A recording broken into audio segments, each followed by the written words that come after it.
Streaming is working, and I'm streaming so many things because this high entropy is just my entropy, you can say. Hey, what happened to you? Isn't it working or what? I just wanted to finish. Oh man, what's wrong with you? Come on.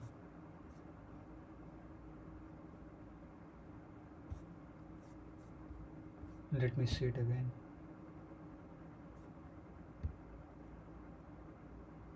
Hey, what's wrong? Okay, it started, man. So sorry. Okay, so welcome back. Actually, I'm just starting it right now. So I have thought a lot more about it, and it's been long time. I'm thinking like, okay, I'll wake up early in the morning. Wrong? Yeah. So yeah, it's been long time, man. I'm thinking about it. Like, okay, I'll start from tomorrow, day after tomorrow, every day.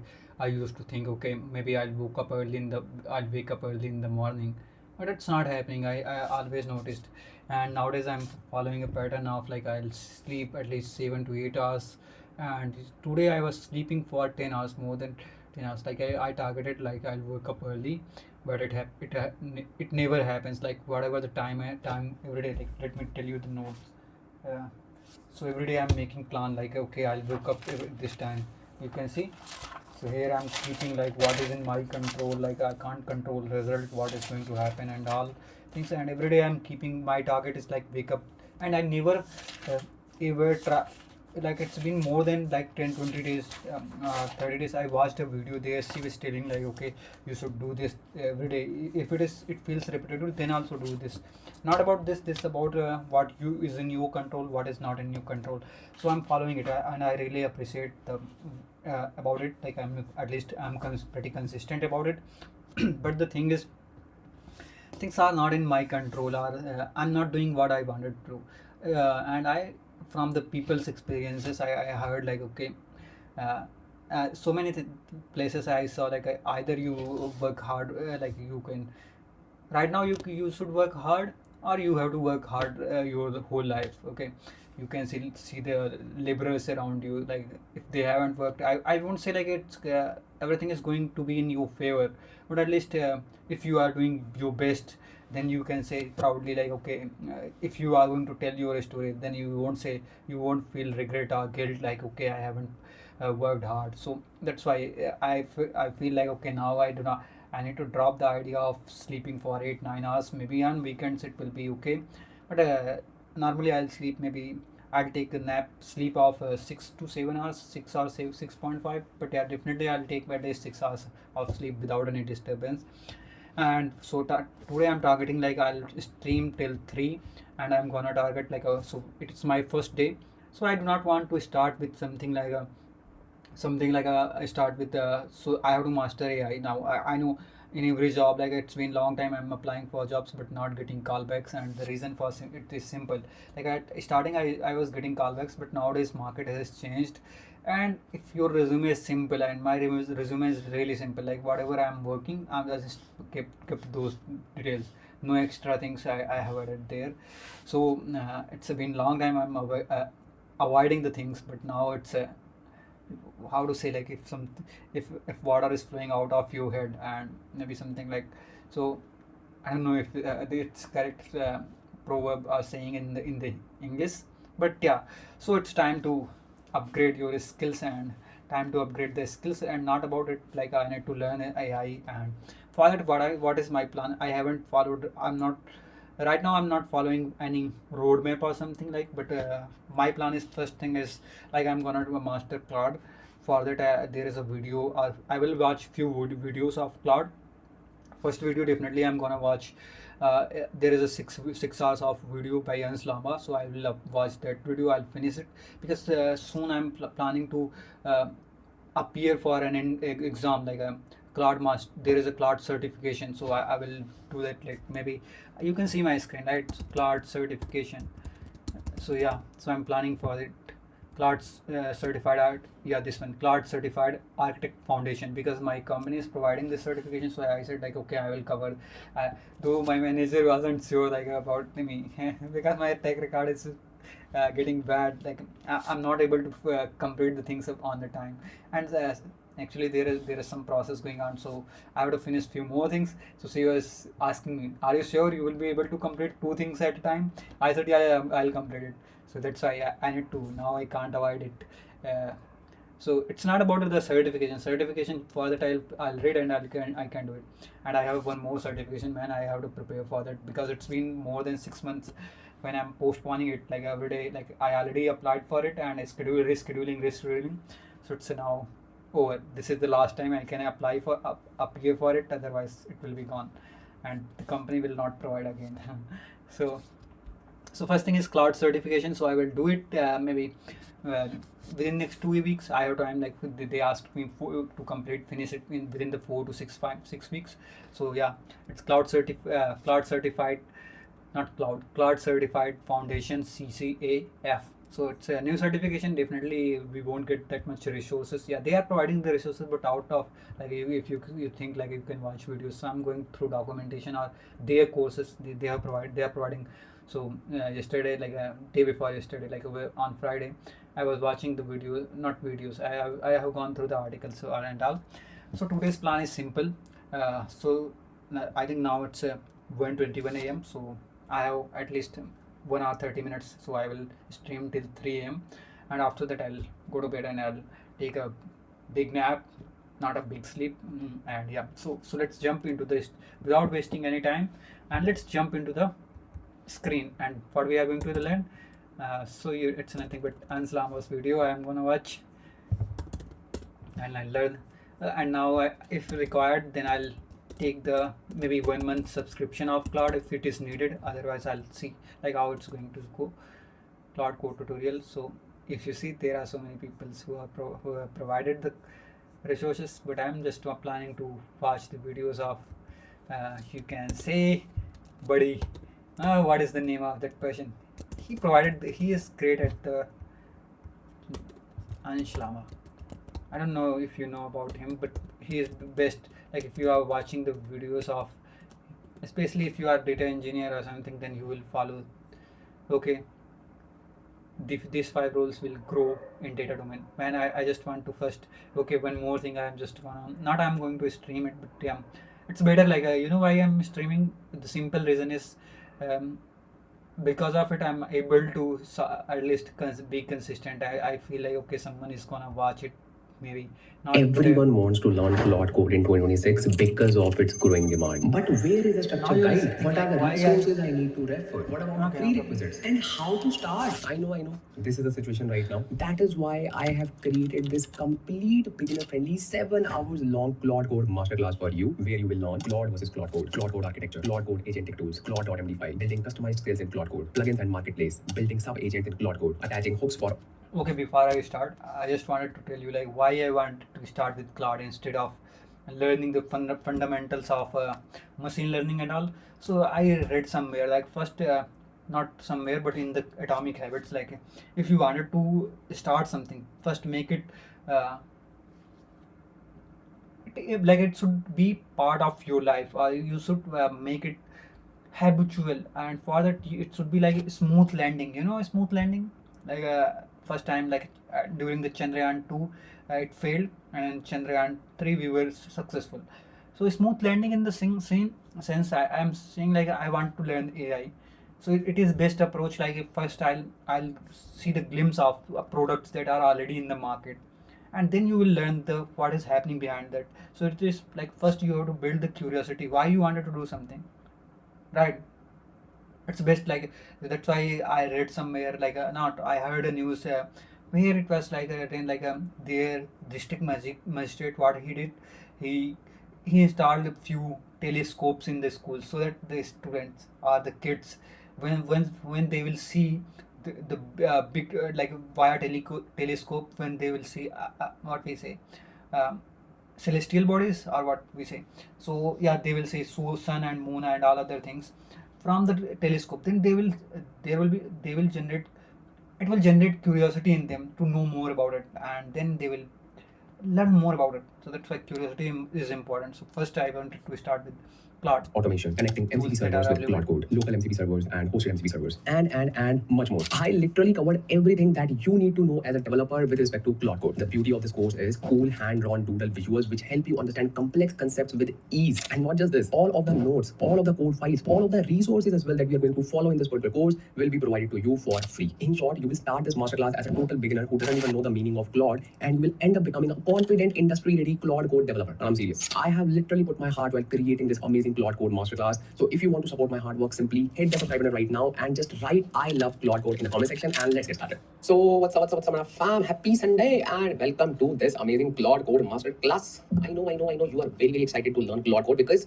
Claude Code is non-negotiable in 2026. Let me just tell you. It was good to have in 2025. In 2024, it was like very nice to have, but nowadays it is like non-negotiable. If it's not about Claude Code, people will be like, this person doesn't know Claude Code. Can you imagine?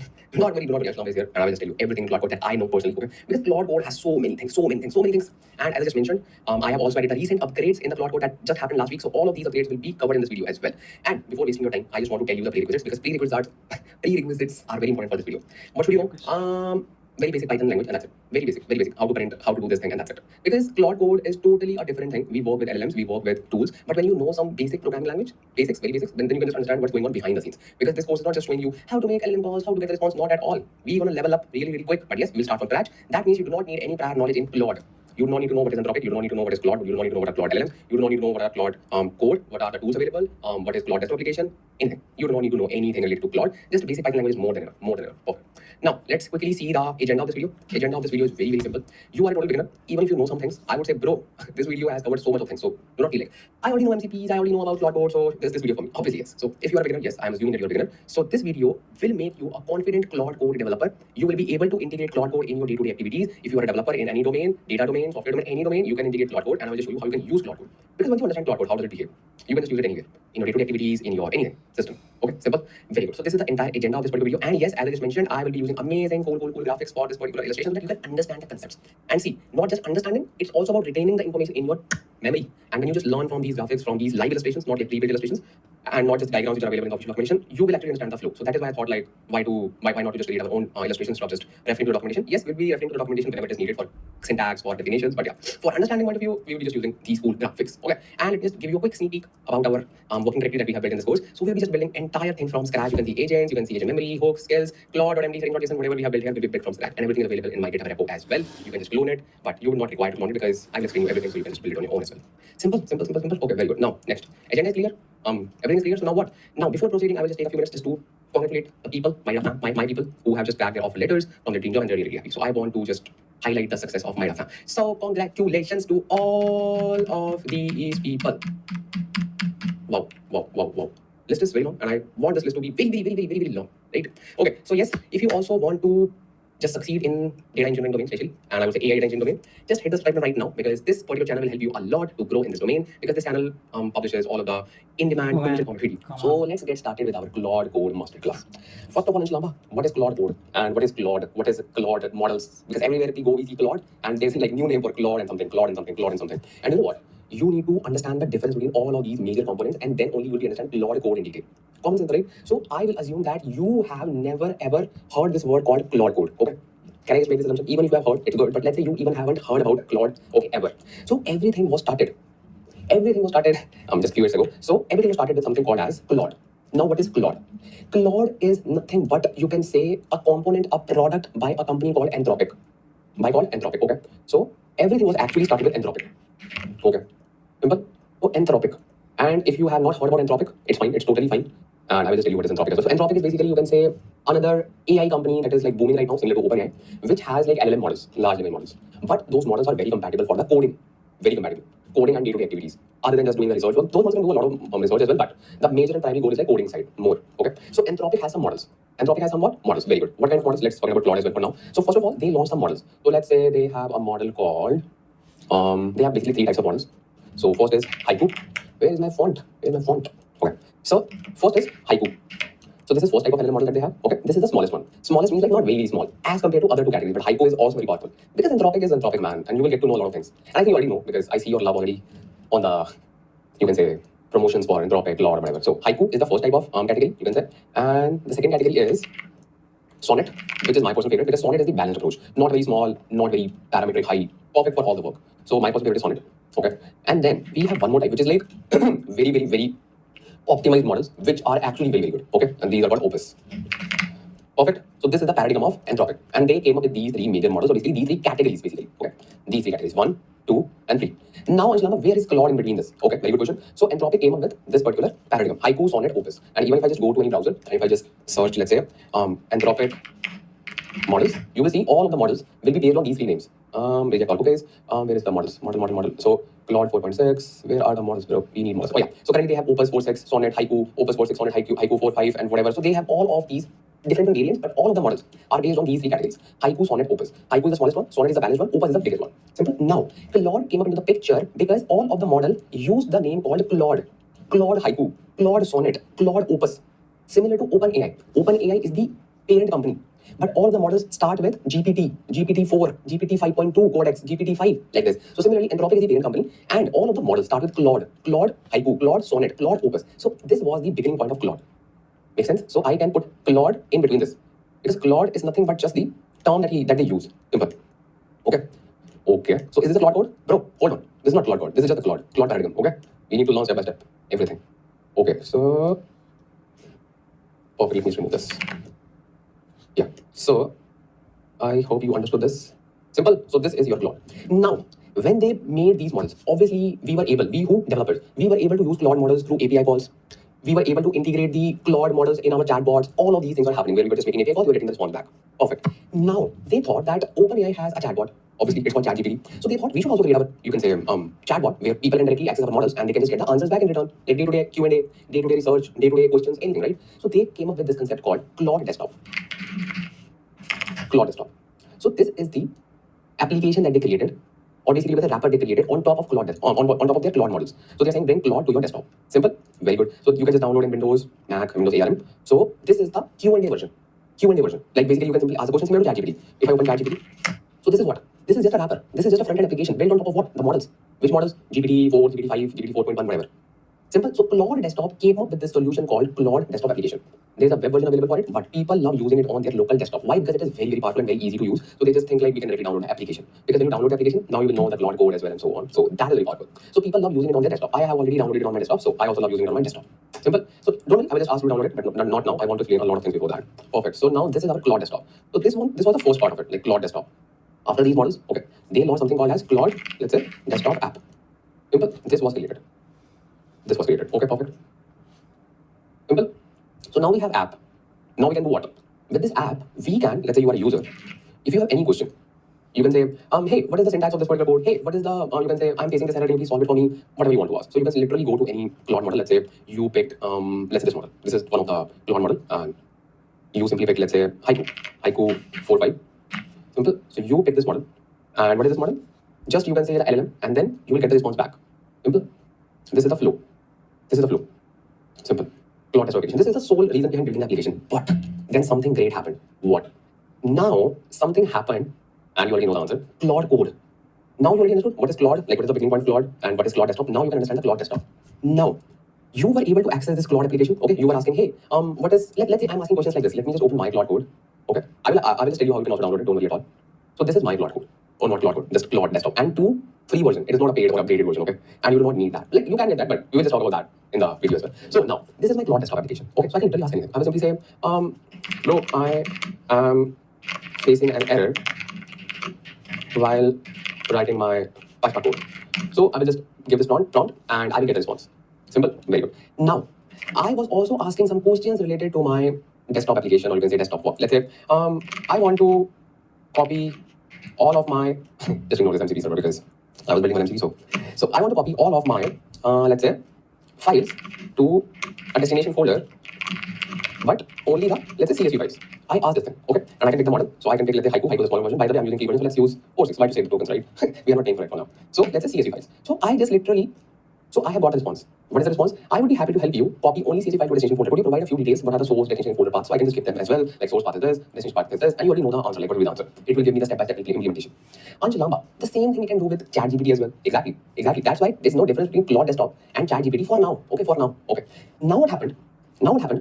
And let's see, let's try to first of all explore this then. Claude Desktop. So I want you to download Claude Desktop application right now and just create an account in that because it will be required for the next discussion. So how you can just download the Claude Desktop application? Simply go to Claude download application and then download.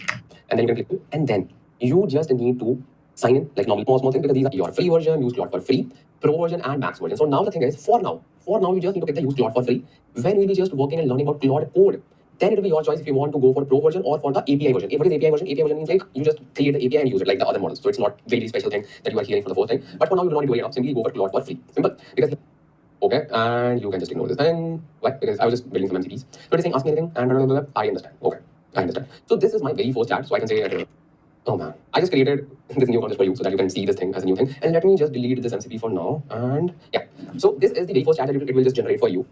Okay, and I just clicked on randomly because it was just keep on asking something. So I can simply click on delete it.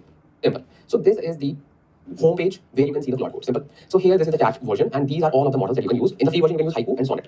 Okay, good. Now the thing is, first of all you need to click on this particular icon. Okay, and here you will see all the details related to your account. Simple. Here if you want to upgrade time anytime you can click on this button, you can upgrade it, it's your choice. And first of all I will go to settings because I want to show you something. So if I go to settings, this is my settings page where I can just change so many things in Claude Desktop application as per your convenience. So obviously I'm not going to give you this particular tutorial. I will directly take you to the developer option because we are the developers. So here, what is this thing developer? So I'm not going to give you this particular. Go to settings. This is my settings page button. You can upgrade it. It's your choice. And first of all, I will go to settings because I want to show you something. So if I go to settings, this is my settings page where I can just change so many things in Claude Desktop application as per your convenience. So obviously I'm not going to give you this particular tutorial.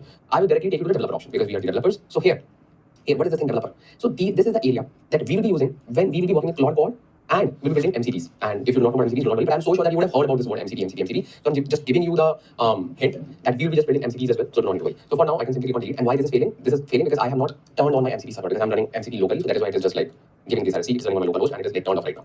But do not worry at all. I will just create a new one from scratch. So it is fine. So this is the thing. Okay. So now just tell me, Anjali, now this Claude Desktop application is done. You can just go to chats. I can just talk to this particular chat and everything. Where does Claude code come into the picture? Because everyone is telling that we can use Claude code in Claude Desktop application. And what is Claude code? Yes. Now your ground-based fundamental, or you can say high-level overview around Claude is completed. Now you know what is Claude and what is Claude Desktop application and what are those Claude terminologies that we use. Okay. Now you are all set to understand the technical areas. Okay. But let me just tell you one more thing. When we're just talking about sign completed, yes, we know sign completed. Okay. Let me just close this. Okay, perfect. So when we're just working along Claude code, the learning graph for Claude code is not like this. Let's say like this. No. You know what is the learning graph for Claude code? Because I'm preparing you beforehand. So learning graph is like this. It starts from here. It goes like this. It goes like this. Right? Because you'll be feeling like, hey, where I'm just progressing to. You are, yes, progressing. But there are so many things that you'll be just circling back and you'll be just exploring it again and again and again because this is the thing. It is what it is. Claude code is not like very simple thing or very easy thing that goes in a straight line. But because you are landed on this video, you should say that this is the most easiest thing. Why? Because we are on this channel, we are on this video. Simple. Okay, but don't worry. Even if you feel sometime that, hey, what is this? It's fine. When we were learning about these things, we were also saying, hey, what is this? So do not worry at all. Just rewatch some segment of the video. What is this? It's fine. When we were learning about these things, we were also saying, hey, what is this? So do not worry at all. Just rewatch some segment of the video, practice more, and that's it. Simple. Good. So now, let's do one thing. Now let's directly jump to the Claude code. Now what is Claude code? Now, after developing the Claude Desktop application, and let me just say this thing, Claude code is amazing. Amazing. But Claude code is not the only thing, or you can say the only application or any, you can say, component in the AI which is the sole development, or you can say sole developer of this particular thing. Let me tell you what do I mean. So let's copy this thing, Claude code. Now what is Claude code? This is very interesting, okay? Because now you understood the hierarchy. Now what is the hierarchy? So now after Claude Desktop, we got Claude code. Okay, we got Claude code. Now what happened in Claude code? Claude team said, we are providing our models in the form of Claude, like Claude, Haiku, Claude, Sonnet, blah, blah, blah. Any user can ask anything from this. Yes. And as we know that it is the fundamental behavior of an LLM that it generates tokens, it generates text, it responds us back. We all know that. Very good. Now this person says, hey, let's say this person says, what is let's say PySpark. Okay. So Claude will say PySpark is and very long definition. Simple. So this person will get the response back. Oh, simple. This is very simple. Okay.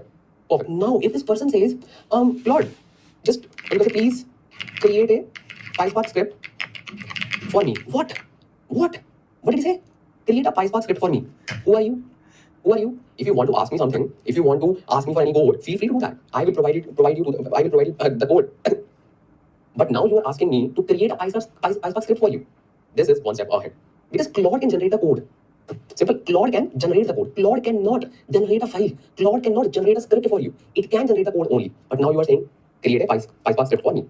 On top of it, let's add some more challenges. Please create a PySpark script for me and let's say and copy or let's say put the script in the let's say scripts folder. Oh, so now this person is saying create a script and also put the script in the scripts folder. Oh, okay. And let's say if the script folder is not there, Claude needs to create that folder for that person as well. Is it possible? No, not at all.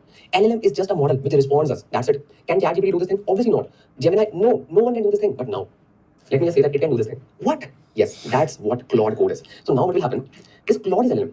Yes, Claude is very smart. Is like one of the best coding agents that we have, coding LLMs. Sonnet 4.5 or 4.6 the latest one, 4.6 the best one. Obviously, Opus 4.6 is the best one, but I'm just talking from a, you can say, developer point of view. When you need to just like use that model personally, okay, because Opus 4.6 is like way too expensive. Sonnet is very good. Simple. So now Claude has the best LLM. That means Claude can write code for anything efficiently.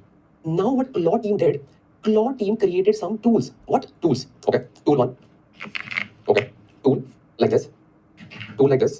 Tool like this. Tool like this. Okay. Now what will happen? So these tools are attached to the Claude. Simple. Okay. Now there are some built-in tools, like so many built-in tools, not just 4. But for example, let's say we have these 4 tools. This tool can perform 5 system level tasks. Simple. This tool can do that. How? If you have some fundamental knowledge about Python or any programming language, so we know that we always get some OS level modules. Let's say in the Python we have OS module. With the help of OS module, we can create the folder, we can create the file, we can put the content into that file. Simple. This shows your fundamentals of Python. If you have fundamental knowledge, it's fine. Okay.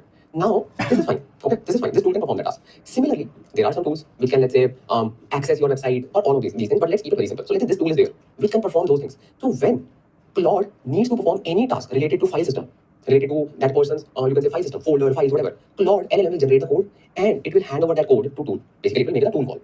That tool call will perform the file level tasks. How? How is it possible? Because Claude code lives in your terminal. Claude code lives in your system. Okay. That means it can run bash commands. That means it can run all the sub-process commands. Sub-process commands means, let's say, it wants to create directory. It will simply say mkdir and create a directory, whatever. Okay. So it can perform those things.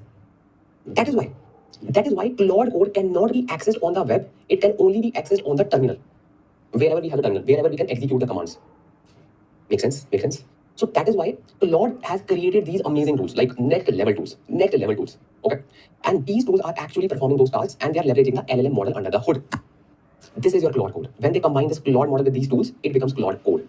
This is the most simplest explanation that you would hear for Claude code. Now, Anshlama, how do you know that it is connected to tool? How do you know this thing?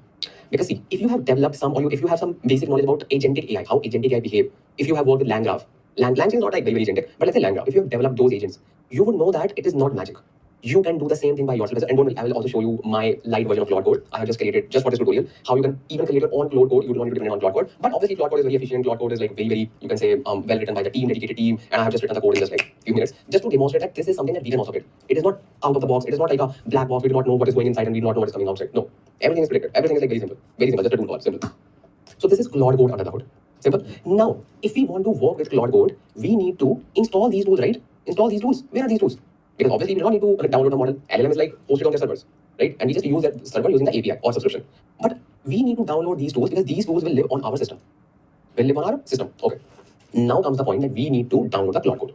Simple. Very good. I hope you understood the overall concept of Claude code. Like what is Claude code? So that is why I say, if I need to just define it in the statement as well. So Claude code is nothing but, let's say, Claude code is your, or let's say, agentic graph. Why graph? Because we are just building a graph. LLM in the middle and they have the tools and obviously multi-step graph. So Claude code is agentic graph which uses Claude LLMs under the hood. This is the one-line statement for Claude code, and I think this is the most simplest one that you can just use. And obviously, if you want to memorize those documented definitions, go on Google, learn it, memorize it. If you want to understand it, this is the definition. Claude code is nothing but the agentic graph which uses Claude LLMs under the hood. Simple. Simple. Very good. Okay. And you know what? If you understood this concept, now you'll be able to learn Claude very easily. Because now you know what you need to do. Let me be honest. Now you just need to explore its capabilities and that's it. Because now you understand the architecture. And if you have understood the architecture, let's say 60%, 70%, it's fine because rest of the 20-30% you will understand when I will just show my code as well that I have personally created with respect to Claude code. Just to demonstrate this thing, okay? Do not feel like, oh Shalabha, you build your own Claude code. It's not like that. It's like very light version of Claude code. Very basic version of agentic graph. Simple? Okay. Because I want to give you the best knowledge. So I just thought like, hey, let's create this as well so that you can also learn. Okay. So now what we need to do, we need to get started with Claude code download or you can say installation. So how you can just get started with it? Now, yes, Claude code is not for free. First of all, let me just tell you, Claude models are not for free. If you want to just use Claude for free, you can only use Claude as your application and do the Q&A work. But if you're learning, if you're a data engineer, if you are developing something, it is a very common sense that you need to make API calls with the models. And when you need to make the API calls with the models, you need to pay to the servers, right? It is not providing anything for free. There was a time in the beginning when this was free for some period, like way back, like 2 years back. Not 2, I would say 1.5 years back. But now it is not for free, and they cannot just provide this thing for free. Their models are expensive. So if you want to learn Claude code, yes, you need to pay for some APIs, right? And what will be the bill? It depends like how much APIs you are using. Simple. So now there are two options. Now if you want to use Claude code, there are two options. Let me just tell you. So now you want to get started with Claude code. So there are two options. The first option is API, which I also recommend you as a developer because you are smart enough. You should not go with subscription directly. It totally depends upon your use case. Subscriptions are very, very good. I'm not denying that. But you should be convinced before going for the subscription. It's not like everyone is taking subscription. I will also take the subscription. No, you do not need that for now at least. So first option is API. This is the best one to get started because you simply pay for whatever you are using. Okay. Second one is subscription that you can just take. It's up to you. Okay. Now, if you want to just use a subscription, what you need to do, simply go to your Claude code or basically Claude desktop and click on your account and click on upgrade. When you click on upgrade plan, you will see this window. You can just pay like this particular. For me, it's like 24 CAD. So I can just pay this, and it is like for yearly. For monthly, it is like 28 CAD. I know it's like expensive, so obviously I'm not going for it. So like it's not expensive if you compare the usage when you are just calling the APIs. It is actually meaningful. But if you're learning, if you're just trying to learn Claude code, you don't need to directly pay $28 in the beginning. Once you are well versed with it, once you know how to work with Claude code, then it will make sense, a lot of sense, because the work it can do for you. Next level, bro. Next level. Like you cannot even imagine like the work it can do. Because the moment we'll be learning about MCPs, you will be blown. I'm just telling you. MCP is like next level thing. Okay. And with Pro plan, you get a lot of well-connected MCPs as well. So that is the game-changing thing. But yeah, don't worry. You will just learn about all the things. So we have two options. Okay, APIs and subscription. So for now, if you want to make a subscription, that is like one step. Just go, pay, done. You have the subscription, and once you have the subscription, you can just use the Claude code. Okay. So if you have taken the subscription, woohoo, congratulations, and just wait now. Now, if you just want to go with APIs, so simply go on Claude code console. Simple. And here, what you need to do, you simply need to go to sign in developer platform or whatever you just see. So there's like console, dedicated console, and you can just see that thing. So let's try to see this. Okay, so it will simply ask you to log in. You can just log in with any account, but I will recommend you to log in with the account that you have used in the Claude desktop application. It will be like better to sync. Okay, simple. Yeah, simple, very simple. So let's just open Google because Microsoft Edge is like next level browser. You can see the web page is like this. Claude console. So this is the page. Very good. Claude console. So this will show my personal obviously that not platform, basically dashboard. So now here you first you click on get API key, obviously, but not actually. You cannot like directly click on this get API key because even if you get API key, it will not work because you first need to put some amount. Okay. So click on API keys, and here these are some of my API keys. I just refreshed all of my API keys because there are like so many API keys. So I just deleted all of the API keys. More recently, I think, yeah. Let's see, 9th of March. So now what you can do, now you can go to first of all billing. Okay. And here you can buy the credits. Simple. So just put whatever amount you want to put. Okay. And then it will be there for at least 1 year. You can just use that amount throughout the year. It is not like monthly amount that you have to use it for it like within 1 month. No. Put the amount, use it for the entire year. I think it is like there for one year at least. Simple. Simple. It's up to you how much you want to add. I will say just start with $10 and just see whatever your balance is. And yeah. And even like if you're learning something, if you're learning technology, then obviously it depends like how much APIs you're calling. So I will say if you're learning, do not just keep on hitting the APIs randomly. So just behave smartly because this particular thing is not something that you can just play around. It is not like free.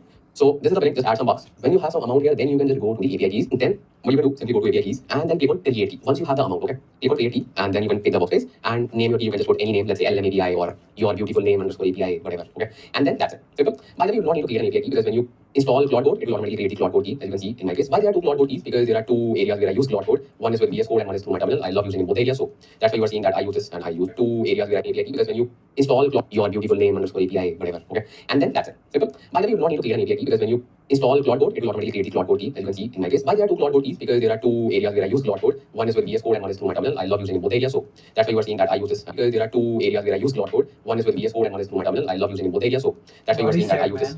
It generates tokens. It generates text. It responses us back. We all know that. Fundamental. Now, what's funny? I click the thing. LLM is just a model which responds us. That's it. Can chat us? How? How is it possible? These tools.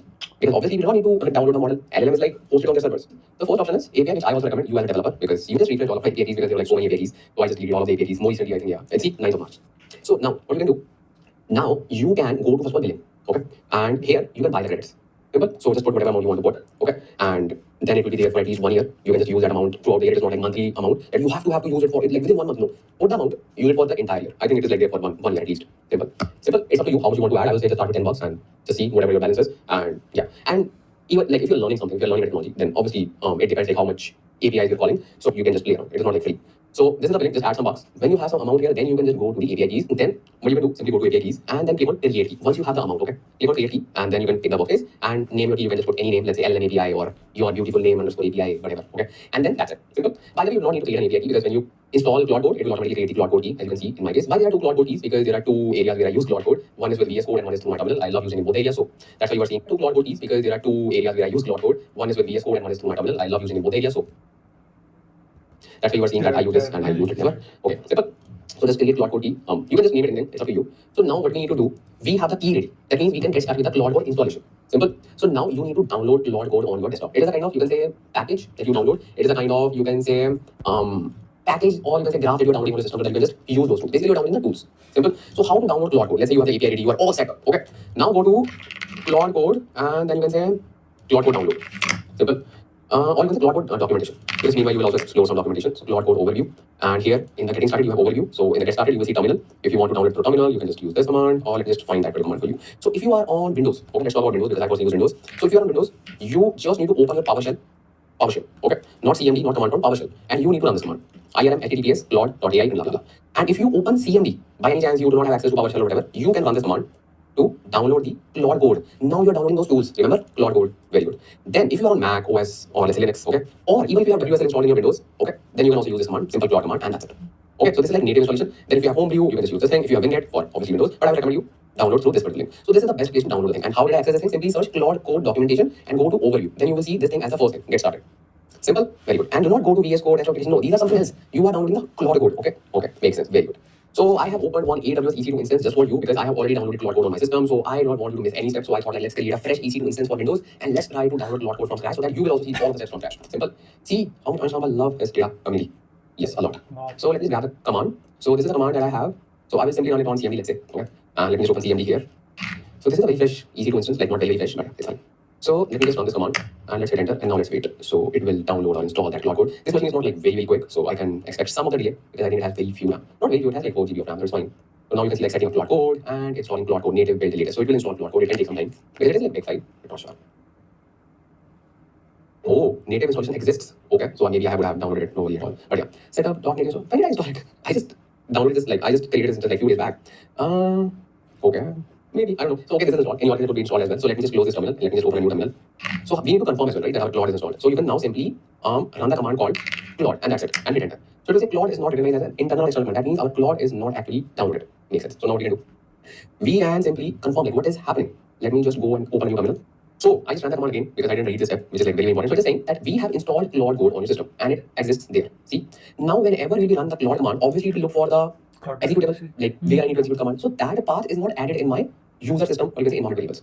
Now I need to add that particular path in my system as well, because once I have that path, then what will happen? Whenever I will write Claude, it will go to that executable. And see, that's why I just created a new VM so that you can also see these errors. You can just troubleshoot these errors. Make sense? Let's try to troubleshoot it. So here now we will just add an environment variable. So basically what happens, I don't know like if it will happen in your case because you are already using your system and you already have some executable commands. But when you just get started with a very fresh VM, you can see these issues like when the path is not added, and when the path is not added, it cannot execute anything. So let me just create that particular thing, hit the window button. Based on So image, then we can simply it seems say like it's not system like variables. window. System variables. What was written here? I'm just taking a screenshot. Where is that? Oh yeah, environment Is variables. it enterprise Environment or automation?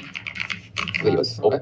And it is, yeah, system. This is like very not risky, like very careful step, because if you mess up with any particular variable, your other applications will not work. So be very cautious. Okay. Now we need to open the system variable. We have opened it. Click environment variables. Okay. Where are environment variables? Where are environment variables? Okay.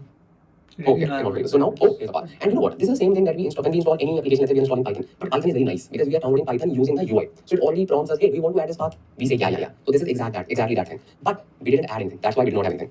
Okay. So now what we need to do? Under user variables, okay. Here, user variables, okay. Click edit, okay, edit, and then click new, okay, click new, and then simply say machine as well, because sometimes it needs to. So now we can just open a new terminal and click new, and then I just need to paste the path, which is here, user variables, okay. Click edit, okay, edit, and then click new, oh, click okay, and then simply say okay. So now we can just open a new terminal, and if it doesn't work, then I would need to just restart my machine, and I would ask you to restart your machine as well, because sometimes it needs to process that information, and sometimes it just cache it. Claude, yeah, boom, very good. And you know what? See, I also used, you can say, your Claude desktop to get the steps step by step, because I know the steps were written on the screen. But whenever, this is my pro tip, if you do not want to mess up with your machine, with your system, if you see something related to added environment variables, be very cautious and just make sure that you are following all the steps very carefully. Okay, so now we are getting started with the Claude code, so let's focus on this thing. So now what is it saying? This particular icon says that your Claude is okay, started, okay, running. So now it's saying dark mode, light mode, whatever, so I will dark mode, and you just need to use your arrow keys to get started with it. So I will simply hit enter, dark mode. Now it is saying how you want to use your Claude code. Do you want to go with subscription? Not really. Do you want to go with Anthropic console account? That means API? Yes. So I will simply say second option and then hit enter. Now it will open the browser for me. Why? It will ask me to just simply log in. But in your case, you can also log in. Makes sense? Now I don't need to just log in through this machine, obviously, because this is my just VM, but I want to show you. The moment you log in into your account, okay, you know what it will do? It will create one Claude code key that you would have seen in my screen as well. Maybe I would have blurred it. But yeah, in the API keys, even if you have created one API key for you, it will create a new API key called Claude code key, because this will be used by the Claude. Simple. So then in your terminal, not like terminal, in your, you can say portal dashboard, in the Claude dashboard, you will see one more API key automatically created by Claude. Simple. Claude code key. Okay, nothing fancy, very simple, very good. The moment you have automatically click in your target and mice, the move enter. So your arrow keys to get started with it. So I will simply hit enter, dark mode. Right? So now it's saying dark mode, light mode, whatever. So I will simply say dark mode, and you just need to use your arrow keys to get started with it. So I will simply hit enter, dark mode. Now it is saying how you want to use your Claude code. Do you want to go with subscription? Not really. Do you want to go with Anthropic console account? That means API. Yes. So I will simply say second option and then hit enter. Now it will open the browser for me. Why? It will ask me to just simply log in. But in your case, you can also log in. Makes sense. Now I don't need to just log in through this machine, obviously, because this is my just VM, but I want to show you. The moment you log in into your account, okay, you know what it will do? It will create one Claude code key that you would have seen in my screen as well. Maybe I would have blurred it. But yeah, in the API keys, even if you have created one API key for you, it will create a new API key called Claude code key. Because this will be used by the Claude. Simple. So then in your terminal, not like terminal, in your, you can say portal dashboard, in the Claude dashboard, you will see one more API key automatically created by Claude. Simple. Claude code key. Okay, nothing fancy, very simple, very good. The moment you have all of these things, okay, then I can just minimize this thing because now I know I can just switch back to my machine, okay? Because see, I wanted to show you all the things from scratch so that you will not be stuck at any stage because I know you are really excited to master Claude code. So I want to enjoy your excitement as well. So let me just open my CMD quickly. Here's my CMD, okay. Okay, so it's 155. Okay, I'm pretty happy.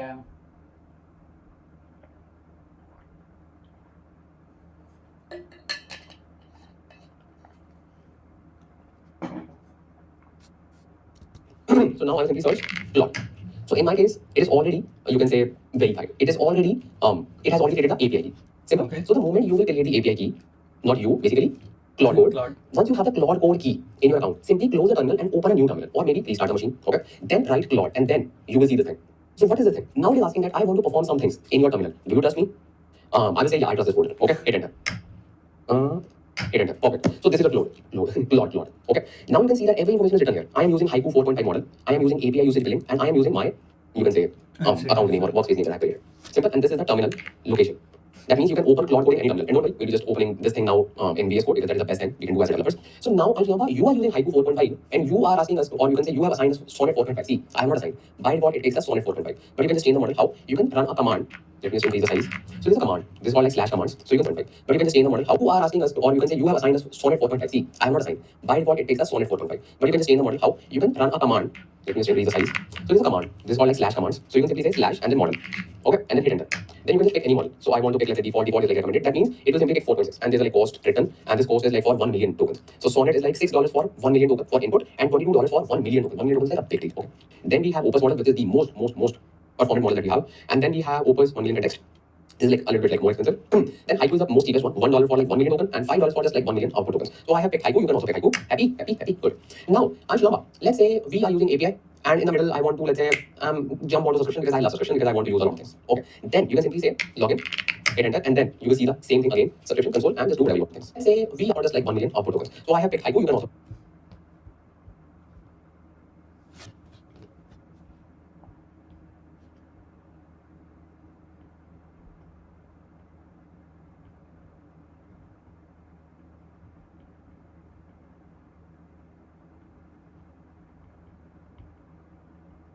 To change model.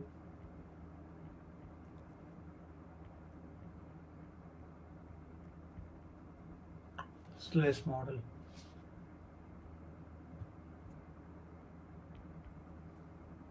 Happy, good. Now, Anshulamba, let's say we are using API. And in the middle, I want to, let's say, jump onto subscription because I love subscription because I want to use a lot of things. Okay. Then you can simply say login, hit enter, and then you will see the same thing again, subscription console, and just do whatever you want to do. Simple.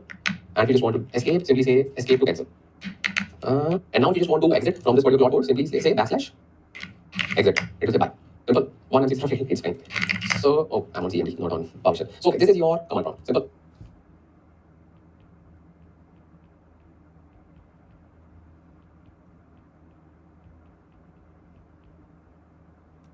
And now if you just open, let's say, another terminal, just to confirm like everything is fine, because we say CMD, and here, simply search Claude, and it will open everything. And every time it will ask, do you trust me? If yes, fine. If not, exit. Simple.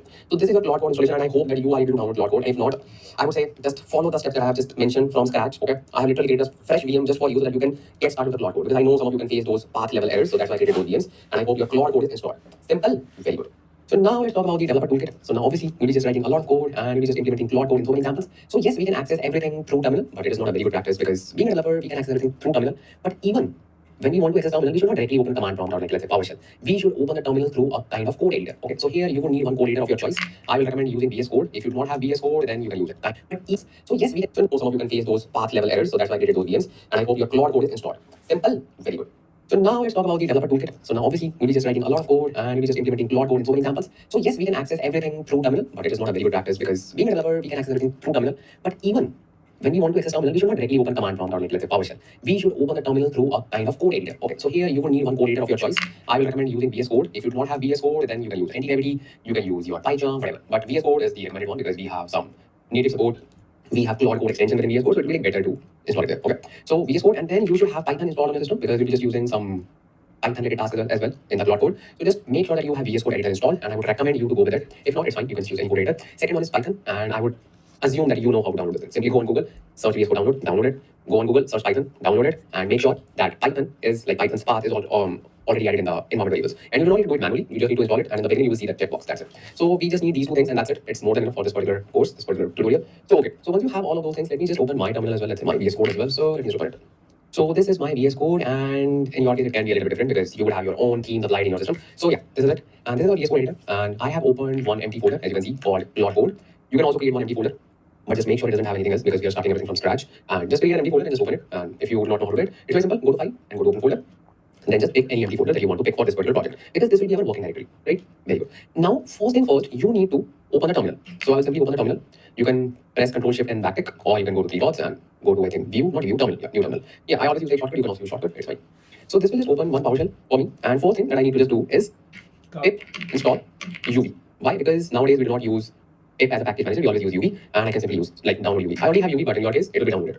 So this is a kind of Python package manager which is very fast, and you will actually feel it because it is I think built on top of Rust. So it is actually very quick. So yeah, it saves a lot of time, and you will feel the thing when you are building you can say your MCP server because in MCP servers we need to run the you can say Python packages which are hosted on PyPy library. So in those particular scenarios, when you use UV to download and run those packages, it works very quickly. So yeah, this is everything. So you have now UV, very good. Just make sure that it is downloaded. You can check the version of it, UV version. So in my case, it's like 0.9. In your case, it will be like something else maybe. It's fine. Okay, so now we have the UV, very good. Now what I will do, I will initiate the project that I want to do. So simply run UV init. UV init is a command which will initiate Git and virtual environment and everything for your project. You do not need Git, don't make it up at all. But in my case, I already have Git in my system, so it will just show you, but you do not need Git at all. So simply hit UV init, and all these files will be created automatically. What are these files? These files are basically the package files that are very helpful when you are creating a package. Okay, so just ignore. The main thing is now we need to say UV sync. So now what UV sync will do? UV sync will create a virtual environment and it will sync all of the requirements or dependencies that I would have defined in this particular tool file. Currently we have nothing, but still we need a virtual environment. Hit enter, and you will see virtual environment. Simple. Very good. Now let's try to turn on this particular virtual environment. There are two ways. You can close this terminal, open a new one. VS Code editor will automatically open the terminal with that virtual environment. Or you can say dot when scripts activated. So now you can see my virtual environment is activated. In I think Mac, it is like slightly different. You can just check on Google, you will get the one. I think it's called .bin and then bin and then something. Okay, so it is exactly same. So now what we need to do, first thing first, we need to create our environment file. Oh, environment file. And I will create a new file and it will be called as .env. Simple. In this .env, we need to create a variable which is called, will be called as we need to create and then bin and then something. Okay, so it is exactly same. It is like slightly different. You can just check on Google, you will get the one. I think it's called .bin and then bin and then something. Okay, so it is exactly same. So now what we need to do, first thing first, we need to create our environment file. Oh, environment file. And I will create a new file and it will be called as .env. Simple. In this .env, we need to create a variable which is called entropic API key. And here you need to put your entropic API key.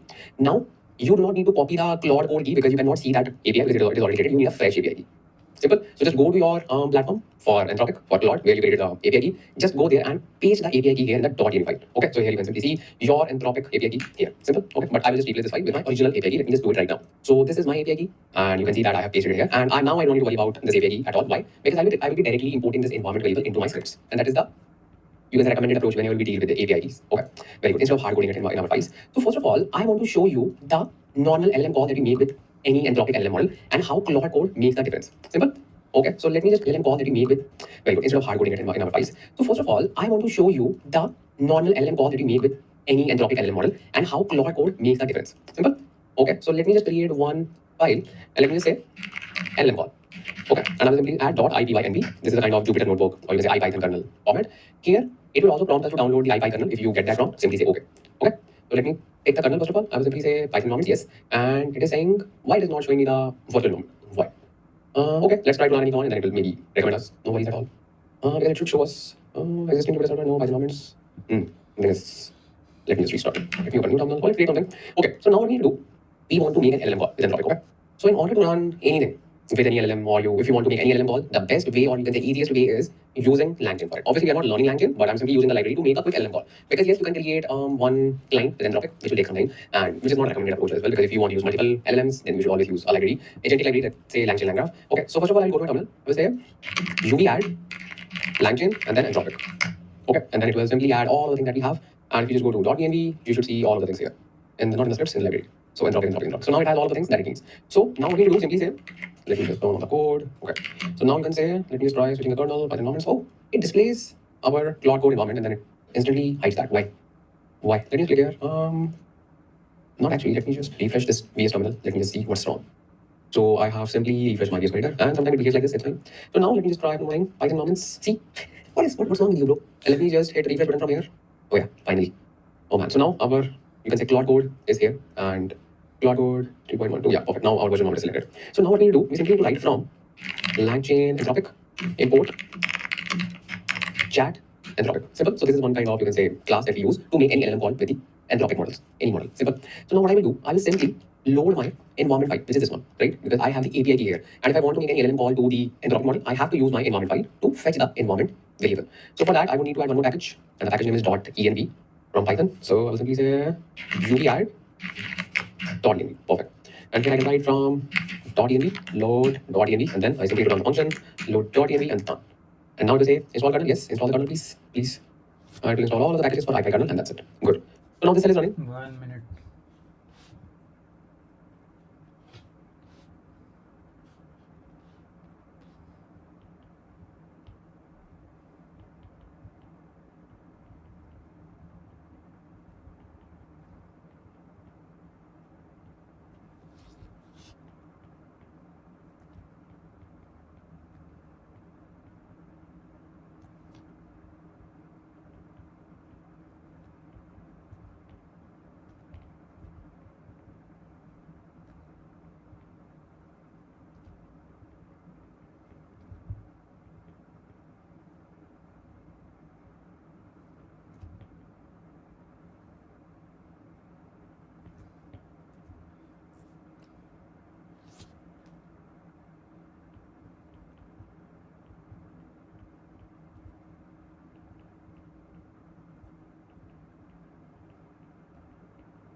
Now what we need to do, we simply need to confirm that our API key is working fine. So I'll simply use OS module for that. And I will say if OS dot get env, or let's say, yeah, OS dot get environment function, get env, and I want to get Anthropic API key. Okay, if OS dot get env is none, then simply say raise value error. Else you can say is set. Simple. So yeah, we have our Anthropic API key, so that means it is set. Simple. This is a very common practice that we follow in the beginning of the code so that everything is working fine. Okay, so our API key is set. Now I can call the function. So I'll simply say LLM equals chat Anthropic. Now I need to pass the model that I want to call. I can pick any model basically. I can pick, let's say, Claude I2, and then let's say 4, 5. Let me just bring the models, Claude models, and models overview. So I have these twice. Okay, I can simply, let's say, copy this one. Copied, very good. Let me just put it here. So this is the model that I want to use to make a LLM call. So this is my LLM. Okay, this is the variable that has created one LLM for me, LLM object. Now I can use this LLM to get the response back from the Claude model.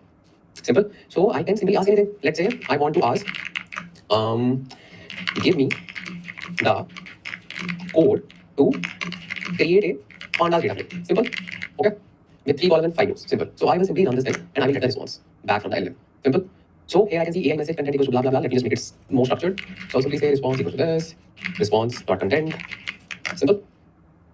Okay, so this is the response. Basic data frame with 3 columns, 5 rows, and it has written the code for me. This is the code. See, when you see 3 backticks Python, so now from here this is the pure Python code. Wow. So it has written the code for me for creating the pandas data frame. I already mentioned that Claude models are very efficient to build the code, to write the code. We already know that. But now you know what? I do not want to just create this code. Okay, now what do you want to do? I want Claude to create a Python file for me and write this code in that particular file. Wow, yes, I want this thing. Because that is called agentic behavior. That is the core reason I want to use Claude code, right? And so far, Claude code has not come into the picture. It will come into the picture. Like, it is already there, but you need to understand the paradigm first of all. Make sense? Do not feel like, hey, it is still not there, what are we learning? You need to understand what we exactly try to solve with Claude code. So I have the code. Now I have two options. I can simply copy the entire code, okay, and I can create a file by myself, and I can paste the code within that file. That's exactly what I've been doing so far with ChatGPT, with any kind of Gemini, Copilot, whatever. Right? Now, let me just show you the magic. Okay? Are you ready? Okay. And see, now you will say, do you know what? You are not able to generate the file from this Claude model because you are dumb. You are not asking Claude model to generate the file. You're simply saying, give me the code. Just ask it to just give you the file. It will give you the file. Really? Okay. Let me trust you. Okay. Let me just ask it. Give me the code to create a pandas data frame. Okay. With 5 rows. And let's use a multi-line command. Okay. With 5 rows. And because you are saying, let me just try this as well, because you think that it will work.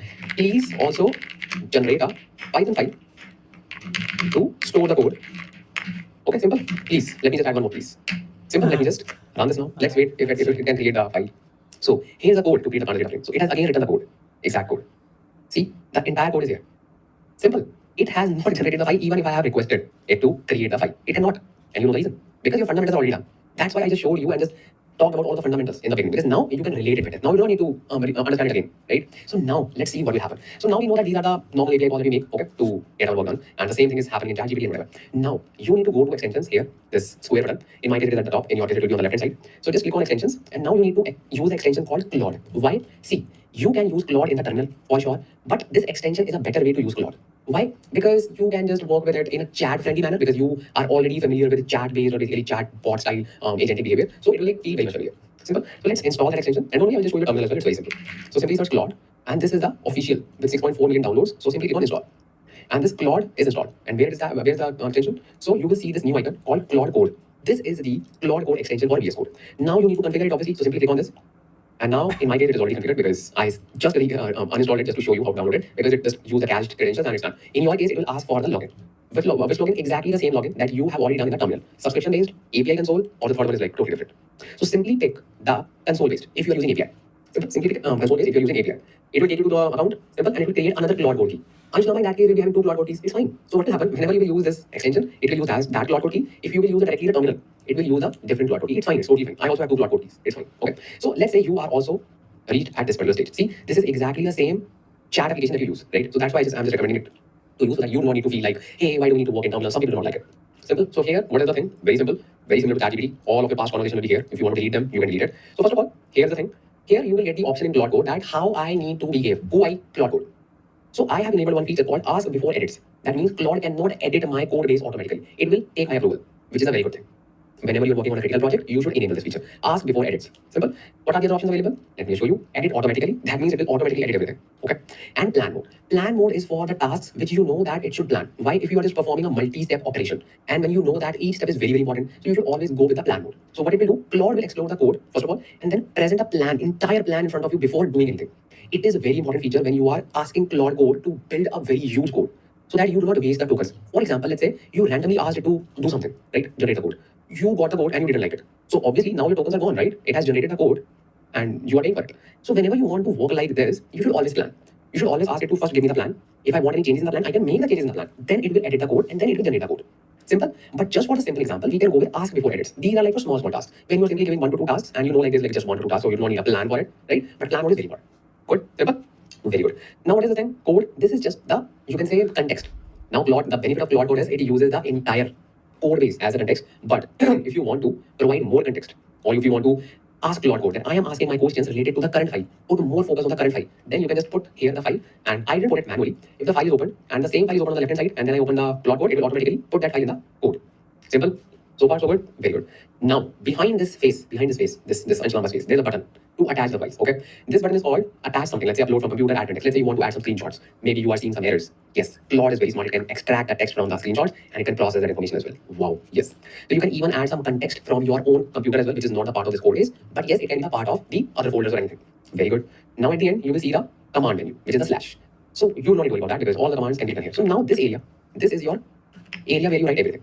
If you want to write technical commands of Claude Code, let's say backslash this, backslash that, backslash login. Remember that we just ran the command, let's say backslash model to select a model. So you can run all of the commands using slash. it will run the technical command as well. See, if I just click on model, it will give me the options. I will simply say switch model, and I will simply pick haiku. So that is fine. So set model to haiku. Very good. Now, the beauty of this box is you can even use your natural language to ask Claude to do the work. And whenever you want to ask anything from Claude to do not use backslash or just slash, because slash is for technical commands, right? And these are also called as like slash commands. So now what we are going to do, I will simply say using my natural language, the same prompt, okay? Same prompt.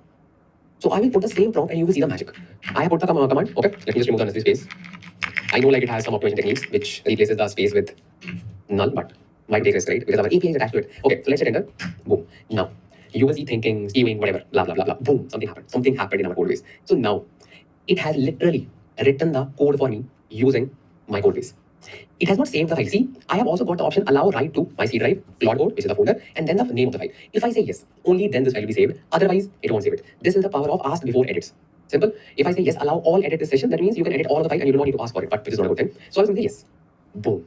Now it has literally created it and it has said done. I have created this code. Wow. Okay. Same model. Haiku. This is also haiku. See, same model. I have literally used the same model. See, haiku 45251001. Okay. Claude haiku 45251001. Ditto same model. But here, it didn't do the work. Here, it generated the file. Let me just check the file. If I just go to my code base on the left hand side, this is the file. See, create data.py. Wow. Wow. Same LLM model, same brain. This time, how it created the file, you know the answer. Because I made sure that you know the fundamentals. The answer is here. Tool calls. This same Claude haiku model made a tool call and passed on the code. It said, hey, just take my code, okay, run this file, and then just do the work for me. Wow. Literally wow. It's not magic. It's not magic at all. It's just a tool call. I think I Right? already If I ask you a very simple question, okay, just think about it. Claude, but Forget about Claude code, forget about agentic AI. Just imagine that we are living in 2021. Yes, because in 2022 we got agentic in the month of November. I still remember it. It was my semester end examinations, and my friend was like, hey, let me show you something. Just ask anything and you will get the answer. I was like, wow. So yeah, let's say we are living in 2021. If I ask you that I will provide you the code, can you create a file in my repository? You will say, what's the big deal? What's the big deal? I can do that. I can literally use OS module. I can create a file. I can write my code in that file, and that's it. That's exactly what it's doing. But how? In an agentic way. In the version that I have just explained, I need to hard code that logic, which cannot be dynamically implemented. It can be dynamically implemented, but there will be like a lot of work we need to do. Claude code is saying you do not need to do that work again and again. We have already done the work for you. We have best data, or not just data, like developers. Okay, we have the best developers, and we literally wrote one entire agentic graph for you, which has the built-in tools. You can use the tools and use our LLM models to do the work. Simple. And let me show you what are the tools available to us through your Claude code. So I will simply say Claude code built-in tools. I can also go here in the built-in tools. I can ask, because see, this is our personal developer. I can ask anything. I can simply say, hey, what are the built-in tools do you have? But obviously, whatever you're asking, you are using token, right? So that is the thing. So now I simply take you to the Claude code tools. Claude code overview, Claude code documentations, where the built-in features, built-in tools. So let me just search. So these are the built-in tools that I have literally found out for you. So see, read, write, edit, bash, globe, grep, web search, web page, ask user questions. Wow. So what it did actually behind the scenes, let me show you. It read my code base. Okay. And I would say it didn't actually read my code because I didn't ask any question related to my code base, but I can ask it, right? Then it used write function to create new files. Wow. It would have used bash as well to maybe, let's say, create a new file using bash command, using subprocess. Or it can use OS module as well, its choice, but it can also use the git commands. Wow. It can also use globe if it wants to find the files based on the patterns. grep, just to fetch the file. Web search if it wants to just use any information available on web. So these are the built-in tools that we get with Claude code. Wow, these are all the tools. And these tools are made by Claude team, and they are providing it to us so that we can also perform our task. So model is LLM, with these tools become Claude code. Wow. So everything is being done by LLM. Yes, that's not being changed, but the agentic behavior is being added through Claude code, basically through these functions. And these functions are like nicely written, because if you write the function, you will hardly write some edge cases, but it is actually handling all of the edge cases. And the way it fetches the context from the code base is outstanding, is literally outstanding. With the speed, it is also important. So this is the framework. Let me just show you step by step so you can just understand. So let's say you are this person, okay, and we just used Claude code. We just said, hey, we want to do this. So what happened actually? So we made a request to haiku. Simple. We made a request to haiku, okay. Now when we made a request to haiku, okay, so this request I never slept. generated some code, obviously, okay. Generated some code. So let's say we have some code. Let's say some code. Waking up till But this is a textual code. This is what? This is a textual code. So let's not use the file because you will get confused. So let's say this is the response that we have got. So let's say some code setup. Blah blah blah blah and blah, blah, blah, and blah, blah, blah. Okay, so this is the code. Now this code will go to a tool. Let's say this is the tool. This is the tool, and this tool is called, let's say, write. And this write tool is used to create the files for us. And this tool takes the parameter as, you can say, code, or basically anything that you want to write in the file. So parameter is very simple. Any code, anything, any text, anything. Simple. So here, we called this particular write function using this as the input. Here, simply like this. Simple. So this write function did what? Created one file. Okay. This is the file. Okay. if you are coming from Python background, you can imagine that it created a file using with operator, like with open file as w and written the code, and it wrote this file inside a folder. Simple. Within our code base, because that is our repository. Simple. This is the architecture. This is the Claude code overall architecture that it uses under the hood. Simple. This is your Claude code. Wow. Yes, this is your Claude code. Obviously, I like so many things, but this is like very basic operation that it performs. Simple. So this is your Claude code. Now, when you combine all these things, it becomes Claude code. But without that, it is just Claude. But now it is Claude code. Wow. This is the entire architecture of Claude code. Is it helpful? Obviously, because all of the tools, all the functions are coming from the Claude team. Wow.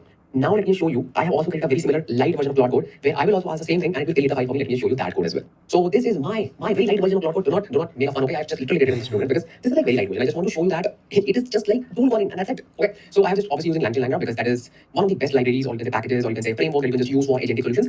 And now you say, LangChain. I have literally created the most detailed courses on both LangChain and LangGraph. If you want to learn it, but after GSM and LangChain, I have literally created the most detailed courses on both LangChain and LangGraph. If you want to learn it, but after this video, okay? Just focus on Claude code right now. But if you want to learn, I have created the courses on YouTube. It's available for free. Go and learn, okay? Very good. So we are not diving deeper into this code. I'm simply showing you this is a very simple, very small agent that I've created for my Claude code simulation. Okay. So what I have done, I have literally created the tools, and I have also added one more tool, which is like creating a directory, and I have like created file similar to the Claude code, and then I have also installed created one tool to install the packages. If it doesn't have those packages, it can install that tool as well. So I have added some more.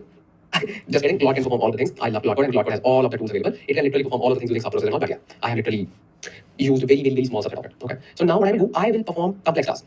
Why? Because I will not simply say give me the code to create pandas data frame and just please also generate the file. This is the same you can say by the way prompt. But I will also add some complexity to my agent. I will also say, hey, create a directory for me called my project. Then inside it, create a Python file. So let's see if it can create a folder on its own, and then it will just put the file into it. Okay. So let's see. Let me just click on run all. Because I didn't test it. I tested it here. So I think it was working fine. Let's see this time as well. So it has done. No, it is still running. Okay. Response equals to agent.invoke. Okay. I think it is done. It is green. 3.4 seconds. Yeah, I think it is done. So, oh yeah, it's done. So I can see the project on my project. This folder was not there before. And let me just check what we have inside the folder. Okay, so I have the file called data frame creation.py. Let me just open this file. Wow. Wow. So this file is created by my agent and like my own Claude code. And this file, which is I think this one. This file is created by Claude code. I think my code is better. Okay, so just kidding. So this is my file, data frame creation. Okay, so this is the file that it has created. Wow, literally wow. And my Claude code can even install the packages. Okay, because I have a tool for that as well. But yeah, that is out of the box. So this is the kind of very quick agent that I have built. You do not need to worry about like how I build this code because this is like totally different area. This is like LangChain, how we build our agents. Currently, we are learning how we can use Claude code in our development and how we can leverage Claude code. Because see, Claude code has built amazing tools. So we don't need to rewrite those tools because it is actually taking care of all their cases. It is able to run a loop between the LLM or you can say our natural language. My tools would not be like very efficient, but yeah, Claude code is very good. Okay, so do not feel like hey, we also want to build this agent. It's not a thing that we are just trying to learn here. That is like totally different stuff. LangChain, how we build the agentic agents and all. Makes sense? So here we are learning the Claude code. Simple. So let me just close all the tabs that are not necessary for this thing. Okay. And let me just save this as well. And that's it. So this is all done. As you can see that we have created this project and it is working absolutely fine. Very good. So now we need to look at the Claude code components because we have seen an amazing feature like tool calls. But initially when Claude code was like a very new thing, obviously. Now also it's a new thing. But earlier, when it was new in the market, really new, it only had those tool calls and that's it. Then obviously like me and a lot of people said, hey, we can also build our own Claude code and we can also make tool calls. But what's the big deal? Why should we use Claude code? Makes sense. Because see, if I build, awesome. So if I build my own Claude code, what is the advantage? Advantage is I can use any LLM, GPTs, Claude, Gemini. I don't have any vendor lock-in, no. But when I use Claude code, I have to use up LLMs by Claude, right? So then Claude code might have also considered this thing. Okay. Now the thing is, they have actually improved Claude code a lot. It's not just now a kind of agentic graph which just makes the tool calls. Now you can literally use it in your organization. That's a very big statement. How we can just use it in our organization. Earlier, Claude code was just for like independent developers, where everyone have their own Claude code. Everyone is just generating the code on its own. For example, let's say, because the very first component that I'm just going to discuss is very you can say inclined towards this problem. So let's say there's one developer. Let's bring one developer. Let's say this developer's name is Rahul. Okay, so let's use a different name because every time I use Rahul, and if there's like real Rahul, give me a random name. What is this? Or let's say two random names. Simple. What is this? Let me just take names. Rahul and Raj and Simran. No, Rahul and one more. Let's say this one. Great. This is Rohan. Rahul and Rohan. Okay. No, you can So let's say Rahul and Rohan. So these are the two developers, and both of these developers know how to use Claude code, and they both are very happy. They are just generating code. They are just making their life more efficient as a developer, and they are actually becoming more and more productive in their day-to-day activities, and they are generating code which is actually like meeting the standards of a senior data engineer. Obviously. So now this person is using Claude code. Wow. This person is using Claude code. Because both are watching Anshulama's videos. You can watch any video, bro. So let's say using Claude code, and in order to obviously work in an organization, let's say this is an organization where both are working right now. Let's say this is their office, and both work in this office. Okay. Now all of that code is being stored here, obviously, like for this organization. I hope so you got the point. Like whatever you're building for an organization, right? So all of the code is being stored here. Let's say they have their code repository, okay, and all of the code is here. Now the thing is, these are the two developers, Claude code, and they're actually writing a very like high level code, very high level, very detailed, and meeting all the edge cases. And wow, such a code is like looking like a wow. So now the thing is, the person Rahul is building the code, which is actually very different from the code that Rohan is building. What does it mean? For example, you have just seen the problem. When I use Claude code, okay, I developed something else. Let's say in my case, if I just open my VS Code editor, if I just show you the file that it has created for me. So it has created the file called create_dataframe.py. One thing, okay, to note. Let's say instead of just asking to create this data frame, I'm asking it to create a function. So it will pick any function name. Let's say data frame underscore pandas, and then this is the code, right? Now, Claude does not know the standards of your organization. Claude does not know the naming convention that you use for your code. There are so many standards because writing a code is one thing. Writing an efficient code which gets aligned with your organization is a different thing. Are you getting the point? Everyone can write code. Okay, everyone can write code. But why organization takes time to onboard even a pro developer? Because that pro developer needs to understand the standards. What type of case you use for coding? It can be camel case, it can be snake case. If you don't know about these cases, basically whenever you use underscore, it becomes snake case. When you use small with capital combination, it becomes camel case. So there are so many standards. This is one thing. Second thing is whenever you create the utilities, you try to keep the naming convention like that. Maybe you use some prefix for development environment, QA environment, production environment. There are so many standards. Yes, Anshalamba, we can feel you. Really? So now the thing is, you will say, what's the big deal? Do you know what? I'm a smart developer. I know. Now you say I'm a smart developer and I can provide all of this information in my context. Let's say in this my VS Code. So Anshalamba, what do you want? What do you want? First of all, let me just open the past conversation. Let me just continue the chat. You will say, Anshalamba, what do you want? Tell me. Do you want camel case? No worries. Just tell me. I will write it here. Let's say this is the code. Wow. Let's say please create whatever we said. Okay. And I will say please use the camel case. This is the camel case. Camel case for decoding and blah blah. And Anshalamba, now you are happy. Now you are happy. Now see, I have put everything here. Very good. That is expected from you. Very good. So now the thing is, every time you are making a request to Claude Code, every time you need to pass this information. Okay. Will you pass this information every time? Let's say you want to fix a bug immediately and you are spending 15 minutes of time. Please use camel case. Please use this. Are you serious? Are you serious? You will not use it, right? So now what you will do? Now do not say that I will copy the entire prompt and I will paste it again and again. Bro, see, Claude Code has already solved this problem. So this problem is solved by something called as Claude.md file. Yes, you heard it right. Claude.md file. Okay. So now what we need to do, instead of doing it like this, we can include one middleman, or you can say initiator. For example, first of all, we're talking about Claude.md. Let me just clear something just for the notes because I also need to provide these notes, otherwise you'll be shouting, Anshalamba, where are notes? So here are notes. So let's say Claude.md file. Simple? Okay. Claude.md file. Makes sense. So now what is Claude.md file do? Claude.md file, let me just use this one. Okay, Claude.md. So now this Claude.md file, basically MD means markdown file. So this is just a markdown file. This is not like very difficult programming language with extension called MD. Not really, this is just a markdown file. Markdown file is just like adding comments, readme, like readme.md. If you have opened any GitHub, so let's say, if you open any readme, like any GitHub, you will see readme.md, right?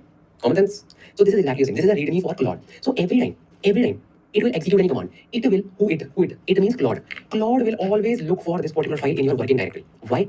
Because now Claude Code has made this change into their, you can say, platform. Now, every time you are asking something, let's say, create a function, create this, create that, it will use this file every time. Let's say like this, Claude.md file. Let's say this is a text file. Okay, so let me just bring the text file. txt, wow.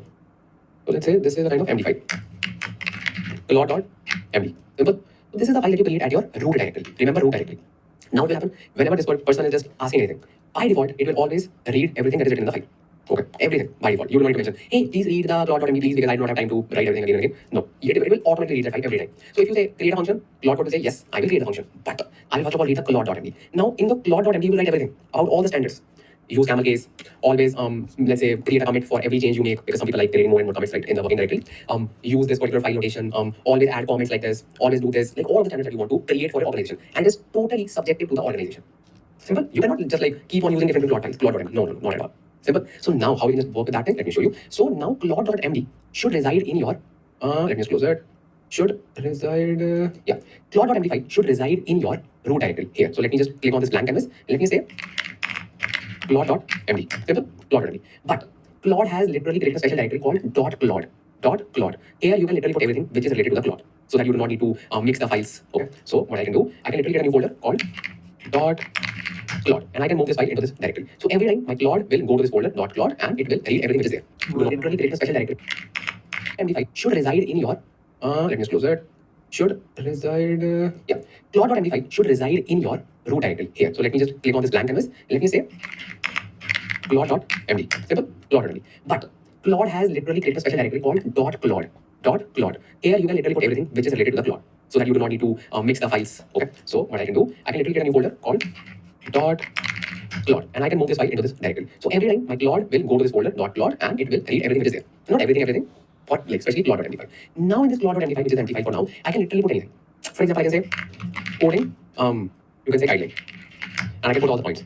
Always use camel case for variable, function and class names. Okay.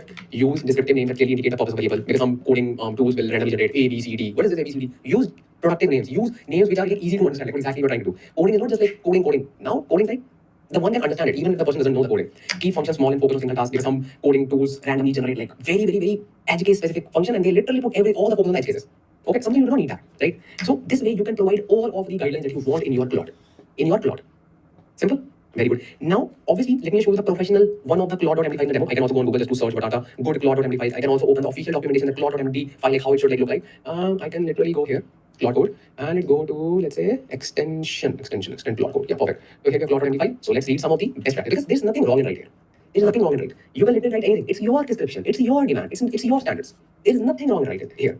But we can still like read what are the best practices by Claude, because Claude will be reading that thing. So let's see what they are saying. So they are saying the page covers how to write and organize Claude.md5s and blah, blah, blah, blah. So here they're just talking about Claude.md versus auto memory. Auto memory is something like when it automatically fetches the context. But now you know it is not auto memory. It is a standard for your entire code base.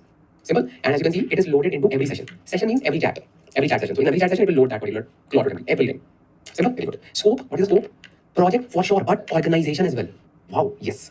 Okay. And here are some of the Claude.md5s, and here are the directory like where you should just put it. Manage policy, project instructions. You can also put it in the root directory called Claude.md or inside .claude folder. I like putting the Claude.md5 inside .claude. It is like much more cleaner and nice. Okay.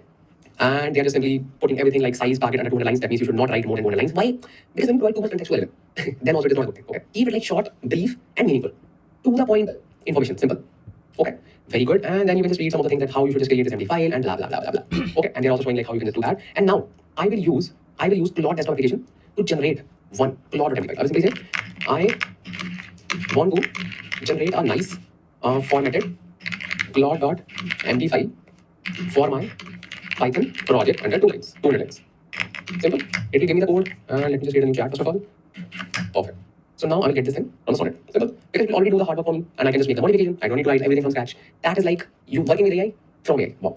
What type of Python? So it is so nice. See, Claude desktop is so nice. It is also asking what kind of project I'm building. Let's say I'm building on data engineering. Bro. What should Claude.md cover? Coding style first of all, and project overview, and dev setup and tools. Perfect. So now it will just ask those questions. Now it will create the file for me. This is not Claude code. This is Claude desktop application. And now it is saying what tools, frameworks. Let's say for now pandas, and I can also skip it if I want to. If I don't want to answer it. Now let's skip. Yeah. Now it's too much. So now let's wait, and it will write a very nice detailed Claude.md5 for me under 200 lines, obviously. So now let's wait and let's see what it has created for me. So it has started creating all of the Claude.md5 for me. I know this is not something that I have to just use it, but this is a very high level generic idea that you can use in your Claude.md5. Simple. So it will just simply write all of the things that it should follow, and it should be a very detailed one, not very detailed, but at least it should cover all of the things for your project. And again, it is totally dependent on your particular use case. So see, it has actually written everything. So first of all, it has been project overview. So what is this project about? Then we have models, utils. Even we do not have this thing because we didn't share everything with that, but it just took the DBT as the reference, because in DBT we have all of these folders available. Then data flow is like ingest, validate, transform, environments, git clone, and all of these things have written. So this is like very demo Claude.md5, and it should look like this. Because I wanted to show you one of the demo files as well. Okay, and obviously rest is up to you, like how you want to create your you can say your Claude.md5. But now let me just write my own very small context Claude.md5, because I don't want to waste tokens on every session. So let's create a very minimized version of Claude.md. But yeah, this is a kind of demo you can ask for any ChatGPT or Claude desktop to give you the detailed one as well, so that you can just feel the real world experience as well. Simple. So this is my Claude.md, which has like very minimum information but very useful. So I have written an overview first of all, like what are we doing in this project, and then project structure, organize code to logical modules, packages, use descriptive folder, file names, and whatever. Coding standards. These are the standards. So we are using camel case here. Yeah, use camel case for functions and methods, and use exceptions thoughtfully. Catch only like what you can handle. So this is for like you can say your catch and try method, or you can also say try except method that we have in Python. Then dependency management as well for all of the requirements.txt or pyproject.toml. Documentation as well. If you want to just put anything in README, just put it right away so that we don't want to be dependent at the end. Then some version control. Commit often with meaningful messages. Use branches for new features. Bug fixes. Keep the main branch stable. Notebook, contribution guidelines, and some of the documentation you can read if it wants more information regarding anything. Simple. So this is a very common, very generic Claude.md, but very meaningful. So now if you will ask Claude to do anything, so let me just open a new session. You can even open the previous tab, but let's open a new session. And sometimes you even need to start new session manually, because whenever you do something in Claude code, you should start a new session. Okay. So if you want to delete the previous chat, you can click on close this thing, so that it will not just take some context from there as well. Because by default it takes the context from the previous chat as well. So let me just remove it. And let me just open a new chat. So I'll simply ask the same thing that I asked before. And let's say, let me just ask, like I also want to create the function this time. Okay. So let me just ask the same question. Let me just close the terminal. And I will say create a pandas, create a function. So if it follows my guidelines, it will use camel case. And you already know by default all of the LLM models use snake case. Everyone knows that. Okay, so let's see if it is working fine or not. So simply initiate the chat. So let's see what it will do. And you will see, okay, perfect. So now I can simply say, yes, I'm happy with your code. And let me just open generate data frame. So here you can see that it has used camel case. Wow. Create sample data frames. This is called camel case, where the first word starts with small letter and the next word starts with capital letter and so on. So this is the thing. And because I told it to add meaningful doctrines, so you can see that it has also added meaningful doctrines. And whenever you work with agentic behavior of your data engineering stuff, more context you will add in your doctrines, better your LLM can understand the context. So you should always add rich context to your doctrines. These are called doctrines. Okay, good. So this is the function, very good. And this is the code that it has simply created for me. But these are called docs. More context you will add in your doc. So you can see that it has also added meaningful doctrines. And when you work with agentic behavior of your data engineering stuff, more context you will add in your doctrines, better your LLM can understand the context. So you should always add rich context to your doctrines. These are called doctrines.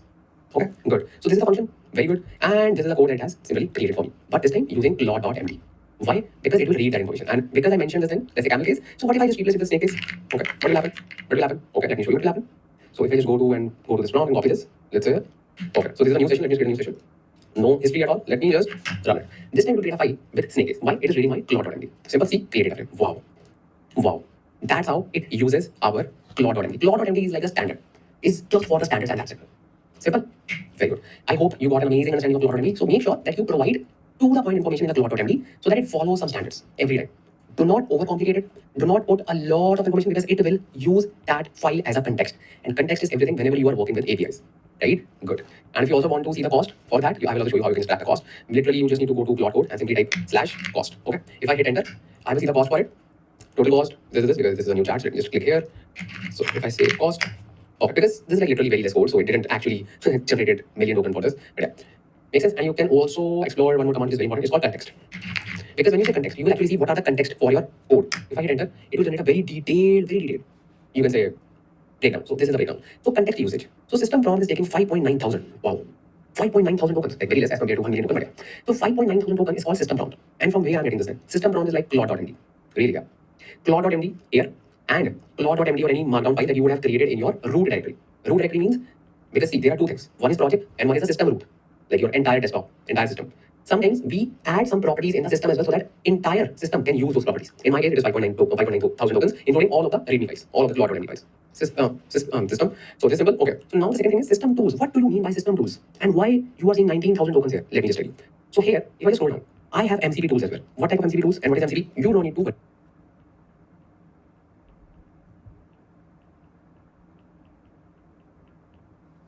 Man, I didn't. This is the breakdown. So context usage. So system prompt is taking 5.9 thousand. Wow.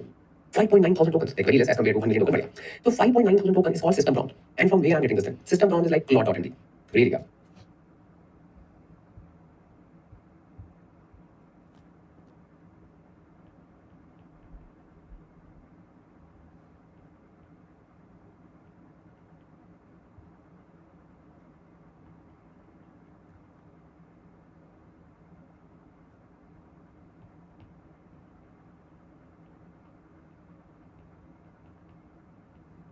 Claude.md.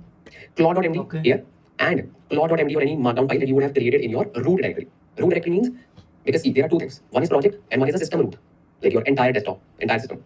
Sometimes we add some properties in the system as well so that entire system can use those properties. In my case, it is 5.9 thousand tokens, including all of the README files, all of the Claude.md files. System. So this is simple. Okay. So now the second thing is system tools. What do you mean by system tools? And why you are seeing 19,000 tokens here? Let me just tell you. So here, if I just scroll down, I have MCP tools as well. What type of MCP tools and what is MCP? You don't need to worry about that thing, but I have one MCP installed at my root system. And I don't know why I didn't delete that MCP before starting this, but I will just delete it right now. So this is MCP. You can just literally remove this thing for now. I will explain MCP at the end. Okay. And you can say, apart from MCP, I have some built-in tools. Really? What type of built-in tools? Built-in tool means the tools that I just showed you in the beginning. Okay. System tools means the tools that I just showed you in the beginning. Read, and then write, grep, all those tools.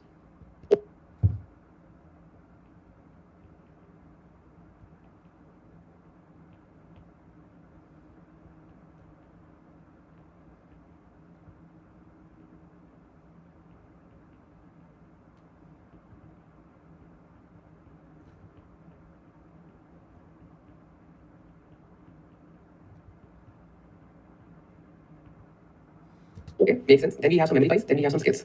We'll just talk about everything, but this is the kind of context that you can just see within your Claude code. Simple. And you're also seeing that I have a memory file. Memory file is just like Claude.md stored at the root directory. Simple. Okay. So this is it. This is it. Simple. And you just need to worry about this thing. Okay. You actually don't need to worry about that thing because this is the kind of context that it uses to perform all of those things. If the context will not be there, it cannot do anything because it's just an LLM. Simple, very good. So here I will just take your few seconds and I just want to make a quick request. If you haven't subscribed the channel yet, simply hit the subscribe button because your one subscribe hit will actually help me a lot, and it takes a lot of efforts to create tutorials like this and providing it for free. So if you genuinely want to support the channel, support my hard work, simply hit the subscribe button right now and let's get back to the masterclass right now. Now after this important component, Claude.md5, let's talk about the most hyped and most important component in today's modern Claude code era. It's called skills. If you just search Claude code, I am so sure that you will see skills everywhere because it is very important. Skills is the backbone for the modern Claude code era because it is like recently added, not very recently, but yeah, it was not there in the beginning. And skills actually changed the game, literally changed the game, changed the game because it brought amazing superpowers to our normal Claude code, which is just an agentic graph. Why, how, and what, everything we will discuss. So skills. So let me try to explain this concept because this is a very critical concept and it is very important to understand. Okay, skills. So for example, let's say this is a developer called Rohan. So now Rohan knows how to work with Claude code.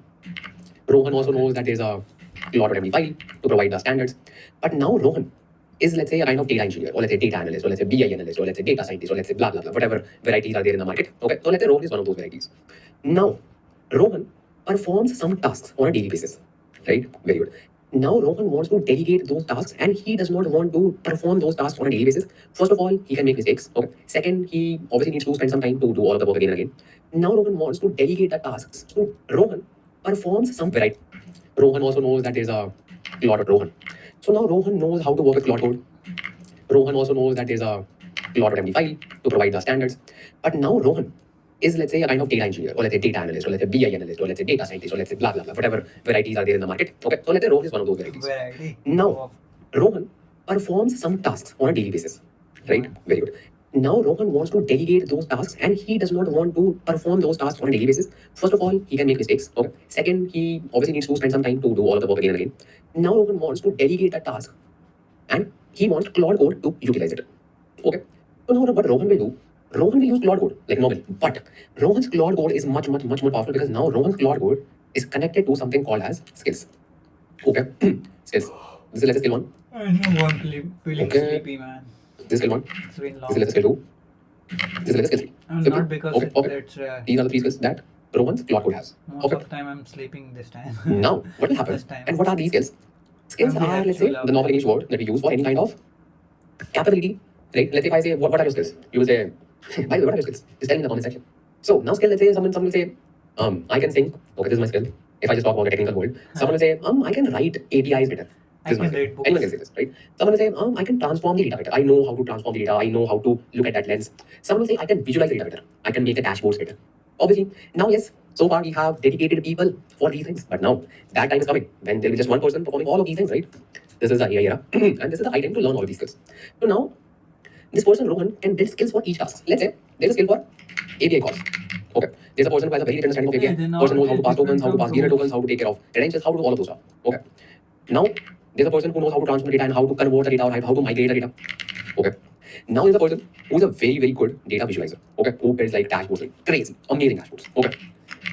So now what I can do, I can say, Claude, come here. I will provide you these skills.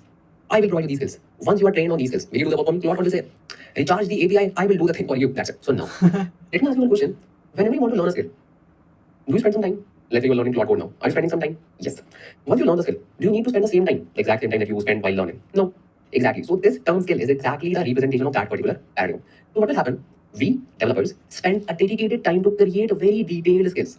For example, I'm creating a skill for API calls. So I will create the skill, okay, in detail. Exact steps will be written, like how to do this, how to do that, how to just go to next step. All of the things will be written, like how to make the API calls. I will provide all the edge cases. I will provide all the things. So that basically, I will bring one API person. I will sit with him. Okay, I will say, hey, just tell me whatever you do. Okay, just tell me. I will keep on writing. I will just create all the edge cases, everything. I will spend some time. Obviously, that is just like one-time work. I will create a skill for all of these things. Now, whenever I want to perform any kind of task related to API calls, I can literally run the skill and that's it. Claude code will you can say, take care of everything. Claude code will have all the context that it needs. Wow, not just context. How to run the script, everything. It is not just a context. It is much more than that. It is just a kind of orchestration. Yes, it is like context plus orchestration, then context. Okay, then there's a person. Okay, so I will say, hey, how do you migrate the data? How do you just pick the file formats? Say, come here. Okay, sit with me. Just tell me, if you're dealing with CSV file formats, do you just try migrating it in the ORC format or Parquet format. If Parquet format, like what will be the decision, or you can say what will be the points that you keep in your mind, maybe based on number of records or whatever. Oh, just tell me, just tell me. Okay, so these are the things. I will put some time. I will create a skill. Once the skill is ready, I will say, Claude, can you do this for me? Yes, I can do that for you. Very good. Visualize. Come here. So, okay, what do you do? Okay, what KPIs you build? What kind of formulas you use to build KPIs? What are the important KPIs that you need to build? I will write down all of the formulas. I will just build all of the things. Then I will say, Claude, can you just run these things? Yes. Opt. This is insane. This is insane. That is why skills are literally amazing thing if you want to automate stuff and if you do not want to keep on spending some time that you like spend on daily basis. You literally define what you want to do and that's it. That is it. Simple. How to create the skills? Don't worry. We'll just talk about this thing in detail, very much in detail because this is the backbone. Once you understand this thing, all the other concepts are like so easy. This is the backbone because this is integrated with the future components that we're going to discuss. Skills is the backbone. So we'll be putting extra time to create the skills. And don't worry, we're just creating a real world skills, like literally real world skills, like what you can actually do. Okay. So this will be a detail section. Don't worry. And just for now, let me just give you a quick overview, very quick overview on the skills written in the official documentation. So we are saying that we want to extend our don't worry. And just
to create the skills. And don't worry, we're just creating a real world skills, like literally real world skills, like what you can actually do. Okay, so this will be a detail section. Don't worry. And just for now, let me just give you a quick overview, very quick overview on the skills written in the official documentation. So we are saying that we want to extend our Claude code with skills. Okay, yes. So what are skills? Skills extend what Claude can do. Create blah blah blah. We'll just talk about it. This is just like giving us things. So it is saying bundle skills is also fine. Getting started. Okay, create your first skill. This example creates a skill. Bro, put something so that we can read what is the skill. Yeah, they have just put the technical things. That's it. So now you, I think so, have some overall understanding like what are skills and why do we create skills? Just to perform repetitive tasks. Just to perform repetitive tasks. Simple. And I can see that they have created some skills for front end. Let's say if you want to just handle front end, there will be a skill for front end. There will be a skill for deploy as well, I guess. Yeah. I saw deploy somewhere. There was a skill. I don't know if they have removed that. Yeah, there will be a like skill for deploy. So basically, we create skills for the tasks, for the activities that you perform on a daily basis, right? And what we do, we create the skill in detail so that Claude code can implement it easily. So that you do not need to jump in the middle of every execution and help Claude Code to debug the things. That's why I provide a very rich context. Again, short, simple, to the point. Simple? Okay. And skills, obviously, it's not just a memory file. It's not just even the context. It is way more than that. And you will actually see when we just building skills. Okay. So this is your skill under the hood, like what it does. And this way you can make a Claude Code much more powerful, much more powerful. Like it already has so many amazing built-in tools. Now it has some standards. Now you're providing skills. That's why Claude Code is like booming right now. And Claude Code is like actually taking over the AI world, especially in the coding, right? So now let's see how we can create skills in Claude Code, and now let's actually try to build the real world skills. Okay, let's see. So now let's try to create our very first skill. And being a data engineer, being any data profession, not just data engineer, we work with APIs a lot. We fetch data from APIs a lot.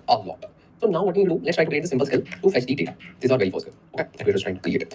Now, how we can create this skill? So we have just read the document, obviously, and we'll just refer the document again. Okay, whenever we need it, but it's very simple. So let me just go to my VS Code editor and perfect. So this is my VS Code editor and this is my Claude. So now in order to work with skills, okay, first of all, I need to create a special folder inside the dot load. Really? Yeah. If I just show you the documentation as well, okay, let me just say Claude Code because I don't want you to say, hey, you are just making things by yourself. Not exactly. The thing is written in the documentation. And yeah. Oh man. Again, I just opened one of the best browsers. And let me just remove the unnecessary URL. Oh wow. I think I also have some bookmarks. Favorites bar, Claude Code. Yeah. Because Microsoft is like top level, browser. You can easily find the web pages. So that's why I have to bookmark. So now in the skills, let me just go to extend Claude Code. Perfect. So now in the skills, now it's up to you how you want to create the skills. Again, you have both the options, system level or project level. But I will again ask you to go with the project level because every project is unique and every project should have different skills. Yes, I know some skills are common, but we are not building skills for the entire, you can say, repository of the projects. No, we are simply focusing on our project only for now. But yes, it is very simple. If you know how to create skills for your project, the difference is you just need to deploy, or basically you just need to add that particular folder in your root directory as well. So for now, let me show you because you will learn it by actually doing it. So you need to go inside this .claude folder, simple, where you have claude.md5. Within that folder, you need to create a special folder called skills. Okay. Now, within the skills folder, you need to create all of the skills. So here, within this folder, you need to create one more folder called, let's say, I want to create a skill called fetch. Or let's say, yeah, fetch API. Okay, this is my name that I have just kept it for my skill, fetch API. Simple, this is my folder, fetch API. Within this fetch API, you will define your skill. Oh, that means skills. Okay, folder skills, all the skills. Within that, which skill? I'm talking about fetch API skill, right? So fetch API skill will have the skill. Now, within this folder, there is the most important file that we need to create. It's called skill.md. Wow, yes, this is the file. In this file, we will write or basically we will create our skill. Simple. If you have understood my previous conversation that I've just made regarding skills, that we spend our dedicated time to create, to refine, to test our skills, because once the skills are ready, we can use it on a daily basis. But yes, this is a tutorial. So here, we will not spend much time in creating a skill, but still, we will learn how we can create a skill. Simple. Got it. Very good. So now as you know that I want to create a skill for fetch API. Simple. Before doing anything, I need to register my skill with Claude Code so that Claude can fetch the skill. Okay, how we can just do that? So we need to use YAML. Okay, if you don't know about YAML is a kind of configuration file format similar to JSON. But why do we use YAML? Because YAML consumes less tokens because it does not need to worry about curly braces and all those square brackets and closing brackets, open brackets. So YAML is becoming more popular because it saves tokens. Okay. If anyone asks you why do we need to use YAML if we have JSON, simply say we need to save tokens. We are living in the AI era. So now what you need to do, let me show you the demo file. Yeah, see. So in this file, we first of all need to write this command. So this is an empty file. Obviously, this is a kind of markdown. But within the markdown, we can create a YAML like this. Okay, YAML like this. Now, this is the name of the skill that we are providing. So in my case, it is fetch API. Simple, fetch API. And just keep the name same. Just keep the name same. Fetch API and fetch API. It is not hard and set rule, but it is recommended. Claude Code will find it easy to fetch the skills. Makes sense because this is the name that it will use to register the skill. And if we have the resonating folder with it, okay, so it will be easier for it to fetch. So always try to use the same name. That's why I'm not seeing now blue line. Earlier I was seeing blue line, right? So this was the issue. So now after name, we need to provide description Y and lambda. See, whenever we just provide description, it will be easier for Claude Code to identify it when it needs to call the skill. Because whenever you work with Claude Code, ideally we should ask it to, hey, run this skill, hey, run that skill, hey, run this skill. But sometimes we are in a hurry. Sometimes we forget to add the skill, command skill hint in our prompt, right? In that scenario, Claude Code is smart enough to automatically detect the resonating skill for it. Why and how? Because first of all, Claude Code will look into the skills and it will try to fetch all of the skills that it has. If it will find any relevant skill for that task, it will utilize that skill. And it will understand why this description. Because power of LLM. It can process the natural language really, really faster and efficiently, and it can perform that cosine similarity between the vector. Again, we're not going deep inside the LLMs. If you want to learn about LLMs, I have made a dedicated course on LLM as well for free on YouTube. Just go and check if you want to. Okay, where you will learn how LLMs actually work under the hood, transformer model and decoder only transformer model, encoder only transformer model, encoder decoder transformer model, everything. Okay, so that is like technical thing, but yeah, here we're learning Claude Code. Simple. Okay, so this is my description. So this is first part of it. After that, I just need to provide my usage, how I want to use this skill. Simple. And now let me just tell you the requirement as well. Requirement is very easy. So for now, what we are trying to do, we are trying to fetch the data from an API. And obviously, here we do not have like a real API like Oracle or let's say any kind of database API. Here, I will be using my data as a repository. And here you can see that I have so many CSV files, right? So many CSV files. Name customer, name date, name product, name store, factory, return, fact sales. All of these files are here. Simple. Now I want to fetch this data, but not like fetching. Like I want to really fetch this data that we fetch in the production. In production, we do not use synchronous behavior. We use asynchronous behavior, where we use event loop, coroutines, just to save the resources. If you do not know about asynchronous behavior, you can just learn about it. It's like a very fundamental thing in Python. Like not very, very fundamental, it's like advanced thing, but it's a part of Python programming or any programming language. So I want to fetch this data using that particular thing. Okay, makes sense. So now what I will do, I will create a skill for fetching this information, and I will just ask my Claude Code to store this information into a directory, and I will just provide all of the steps. And I will create a skill around that. I will like copy fetch all of it. You can see that I have so many CSV files, right? To fetch the data from simple. And now let me just tell you the requirement as well. Requirement is very easy. So for now, what we are trying to do, we are trying to fetch the data from an API. And obviously, here we do not have like a real API like Oracle or let's say any kind of database API. Here, I will be using my data as a repository. And here you can see that I have so many CSV files, right? So many CSV files. Name customer, name date, name product, name store, factory, return, fact sales. All of these files are here. Simple. Now I want to fetch this data, but not like fetching. Like I want to really fetch this data that we fetch in the production. In production, we do not use synchronous behavior. We use asynchronous behavior, where we use event loop, coroutines, just to save the resources. If you do not know about asynchronous behavior, you can just learn about it. It's like a very fundamental thing in Python. Like not very, very fundamental, it's like advanced thing, but it's a part of Python programming or any programming language. So I want to fetch this data using that particular thing. Okay, makes sense. So now what I will do, I will create a skill for fetching this information, and I will just ask my Claude Code to store this information into a directory, and I will just provide all of the steps. And I will create a skill around that. Makes sense. Obviously, you can test it. You will see the error. You will fix it, and then it will like be an iterating step. Simple. So okay, perfect. So now what I can do, I will simply say that I want to. So let's say usage, and I want to use this. So I'll simply say to use fetch API skills. You can call it with appropriate parameters. Make a request API as an example. Let me just make it better. To use fetch API skill, or let's say you need to fetch data from an API, from not an API, from the following APIs. Okay, from the following APIs. Or I can also step 1, step 2 just to make it more robust, because it's up to me how I want to just provide the context. So let's say step 1. Fetch data from APIs. Simple. So you need to fetch data from the following APIs, and then I can just provide the API list.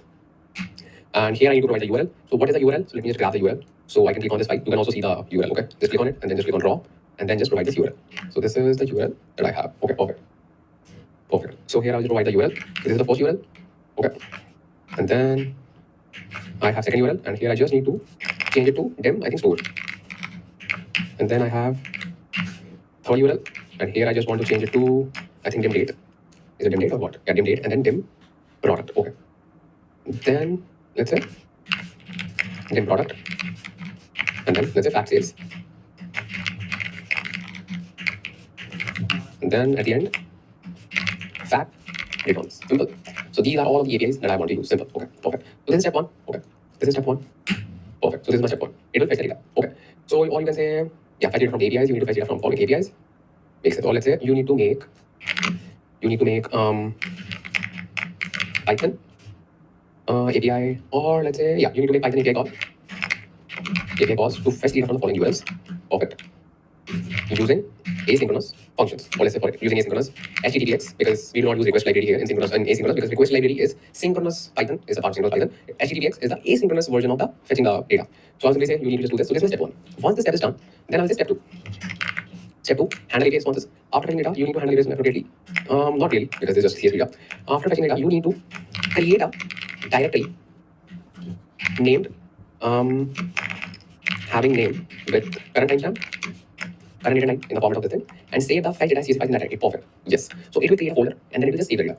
Or just to be specific, I can also say like where it needs to create that folder, because otherwise it will create the folder at the root location. But do not worry, whenever you are just creating a skill, you will see errors. Even if you will not see errors, you will see unfamiliar behavior. But you need to train it. That's the concept of a skill. You need to train it, right? So I will simply say the location of the directory should be let's say skills. Yeah. Or let's say .claude should be .claude skills fetch API data in that bit. Perfect. So this is my second step. Perfect. 2 steps are done. Very good. Step 3. I would say logs. Because logs are very important whenever you fetch data, because sometimes APIs do not behave the way it should. Okay. And you should always log the responses. For example, I have 6 to 7 APIs. Okay. One API is not working. So I need to just log the information which API worked and which didn't. Simple. Store the, or let's say log it. Simple. You need to create a log directory at logs, okay, and log the status of each API, not the each API call. And so inside logs, I can create a log directory at this with name, current date, and time in the format this, and save a log file in that directory with the name fetch API.log. Yes, not .log. Oh yeah, let's say it's fine. The log file should contain the information about the API calls made, including what APIs called, what were successful, and what were not, any errors encountered in the process. Because obviously, we do not need to just make the API calls and it didn't work, bro. We need to see the errors as well. So this is my skill. This is my one skill that I've created. Simple. This is one of the skills that I wanted to create. Just for the fetching data. I can make it more robust. I can make it more and more detailed, but we are simply learning how we can just create the skill. Makes sense? And if I just track the documentation, and you can just also see when you can say even demo skill. So they are also like using skill, like very, very specific to the point skill. You do not need to put garbage stuff just to be more and more detailed, because everything will be used in the context. You do not need to waste your tokens, right? Makes sense? Very good. So now I just provide very like to the point thing. Okay, very to the point thing. And here I know like it can just perform this thing. Makes sense. So now what I can do, I will ask it to just fetch the data. So now what it should do, it will first of all go to each URL, it will run the code in my terminal, obviously, and then it will handle the responses, and then it will log everything. I have not asked it to create any kind of code, but it will like do it everything behind the scenes. So this is my skill. One skill, only one skill that you have created. Very to the point. You can make it more detailed, but just be to the point as much as you can. You just need to make sure that you have provided enough information to the LLM so that it can just understand the flow, and that's it. And when I just write step 1, step 2, step 3, LLM understands that it cannot perform step 2 before step 1. This is common sense, right? And you need to provide this information. Simple, very simple thing. Okay. So this is skill. Okay, this is skill. Now, if I want to see how many skills do I have, okay, so let's see. Let me just open one Claude session. And I'll simply say skills. So we do not have direct command to access the skills. Okay. So if you want to still see like how many skills do we have, but when I write the name of my skill, that means back like normal slash and then fetch API. Wow. So it has registered my skill in Claude code. Why? Because of this architecture, because of this particular metadata that I provided. Wow. Yes. When you click here, it will trigger this particular exercise, fetch API. Simple. What? Literally, yes. I have not even provided any kind of prompt. Now it is saying, you want me to run this skill? Yes. I will simply allow it, because obviously it needs to perform some function. So it will perform some bash commands. See, async IO HTTPX, and this is the code that it is trying to run in the terminal directly. I have no code. I literally do not have any code. See, I do not have any code.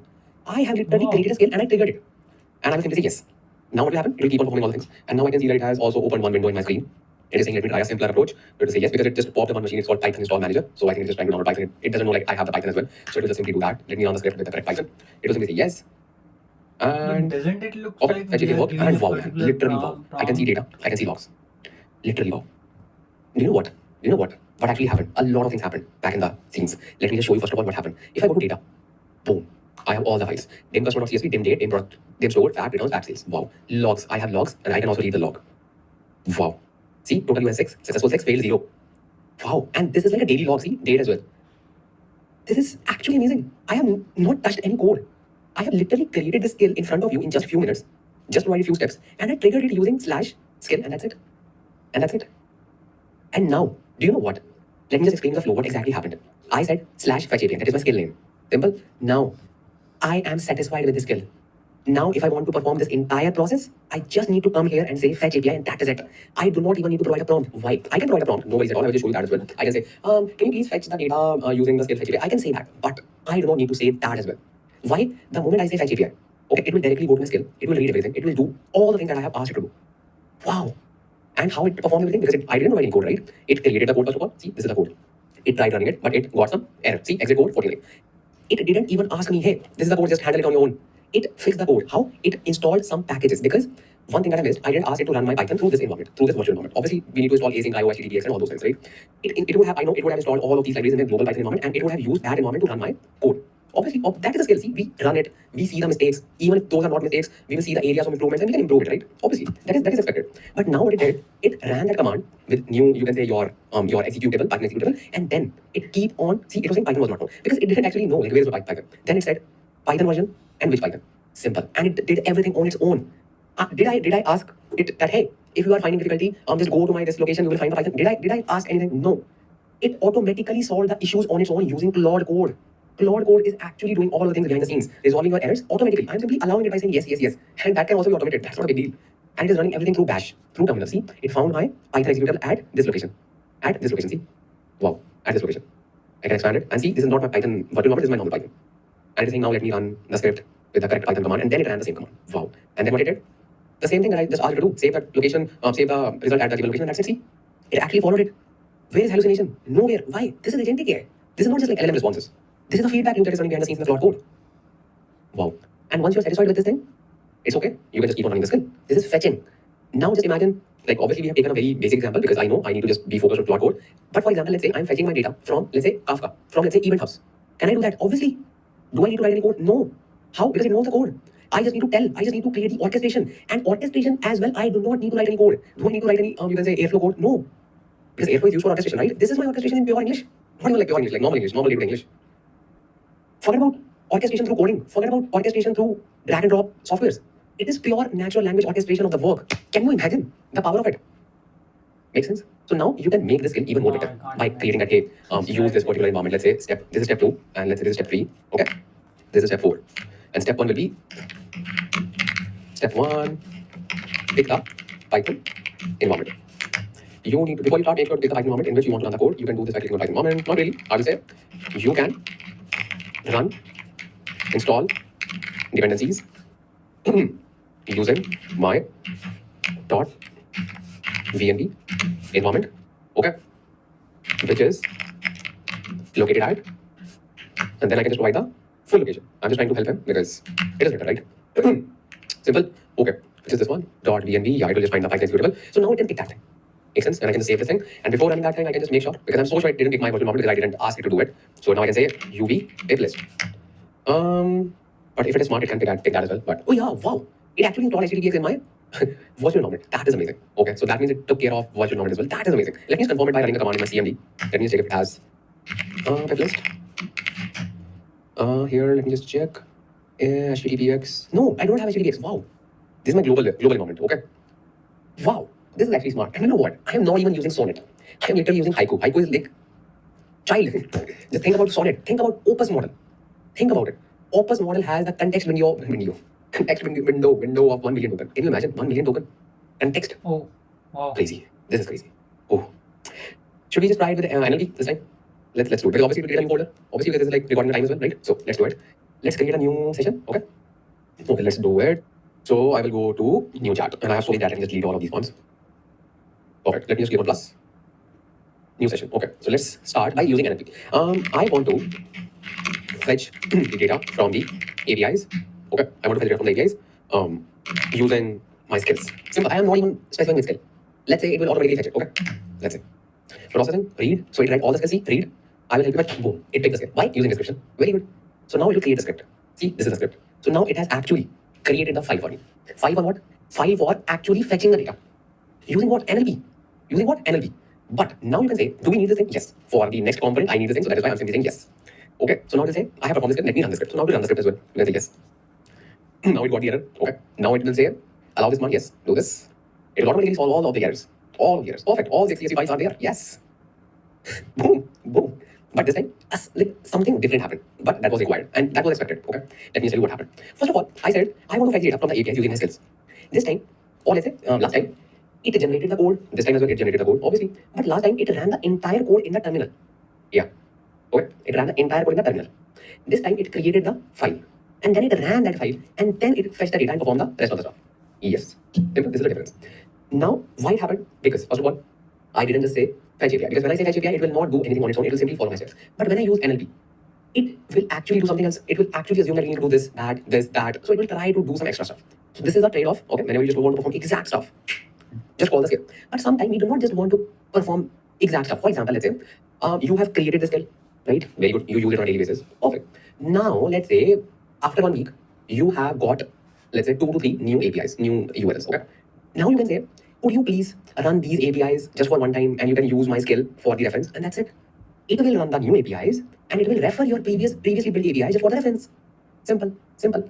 So that is a trade-off. That is totally dependent upon the requirement. If this is just a kind of single trigger, because some of you can say, hey, we are data engineers, right? And we can simply orchestrate it. I know.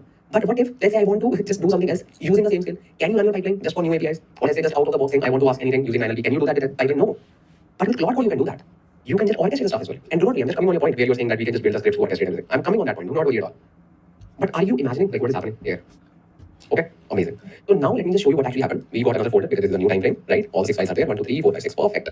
And Okay, so definitely I have to stop it right now because it's 3:06. Okay, thank you so much if anyone is gonna watch it in future. So yeah, it's pretty much progress. So it's 2 hours 37 minutes. Okay, tomorrow I think maybe we'll finish 1/3 of it. 2/3 will be okay. So 1/3 is 2/3 is remaining. So next 2 days I'll finish it. Pretty great. I have to practice it. Yeah, definitely. Whatever I learned, I have to revise it. Revise in the sense I mean it's an easy one thing, but it's still. Oh, thanks. Thank you so much, and bye bye. And happy. See you soon. And yeah, sleep well and refresh and wake up refreshed. Yeah, that's I learned. So that's why I'm just trying to use those new phrases. So sleep well. Okay, so bye bye. See you soon. Sleep well. Wake up refreshed. I don't think I'll feel refreshed tomorrow. Today only. It's almost bloody morning. Some people will start their daily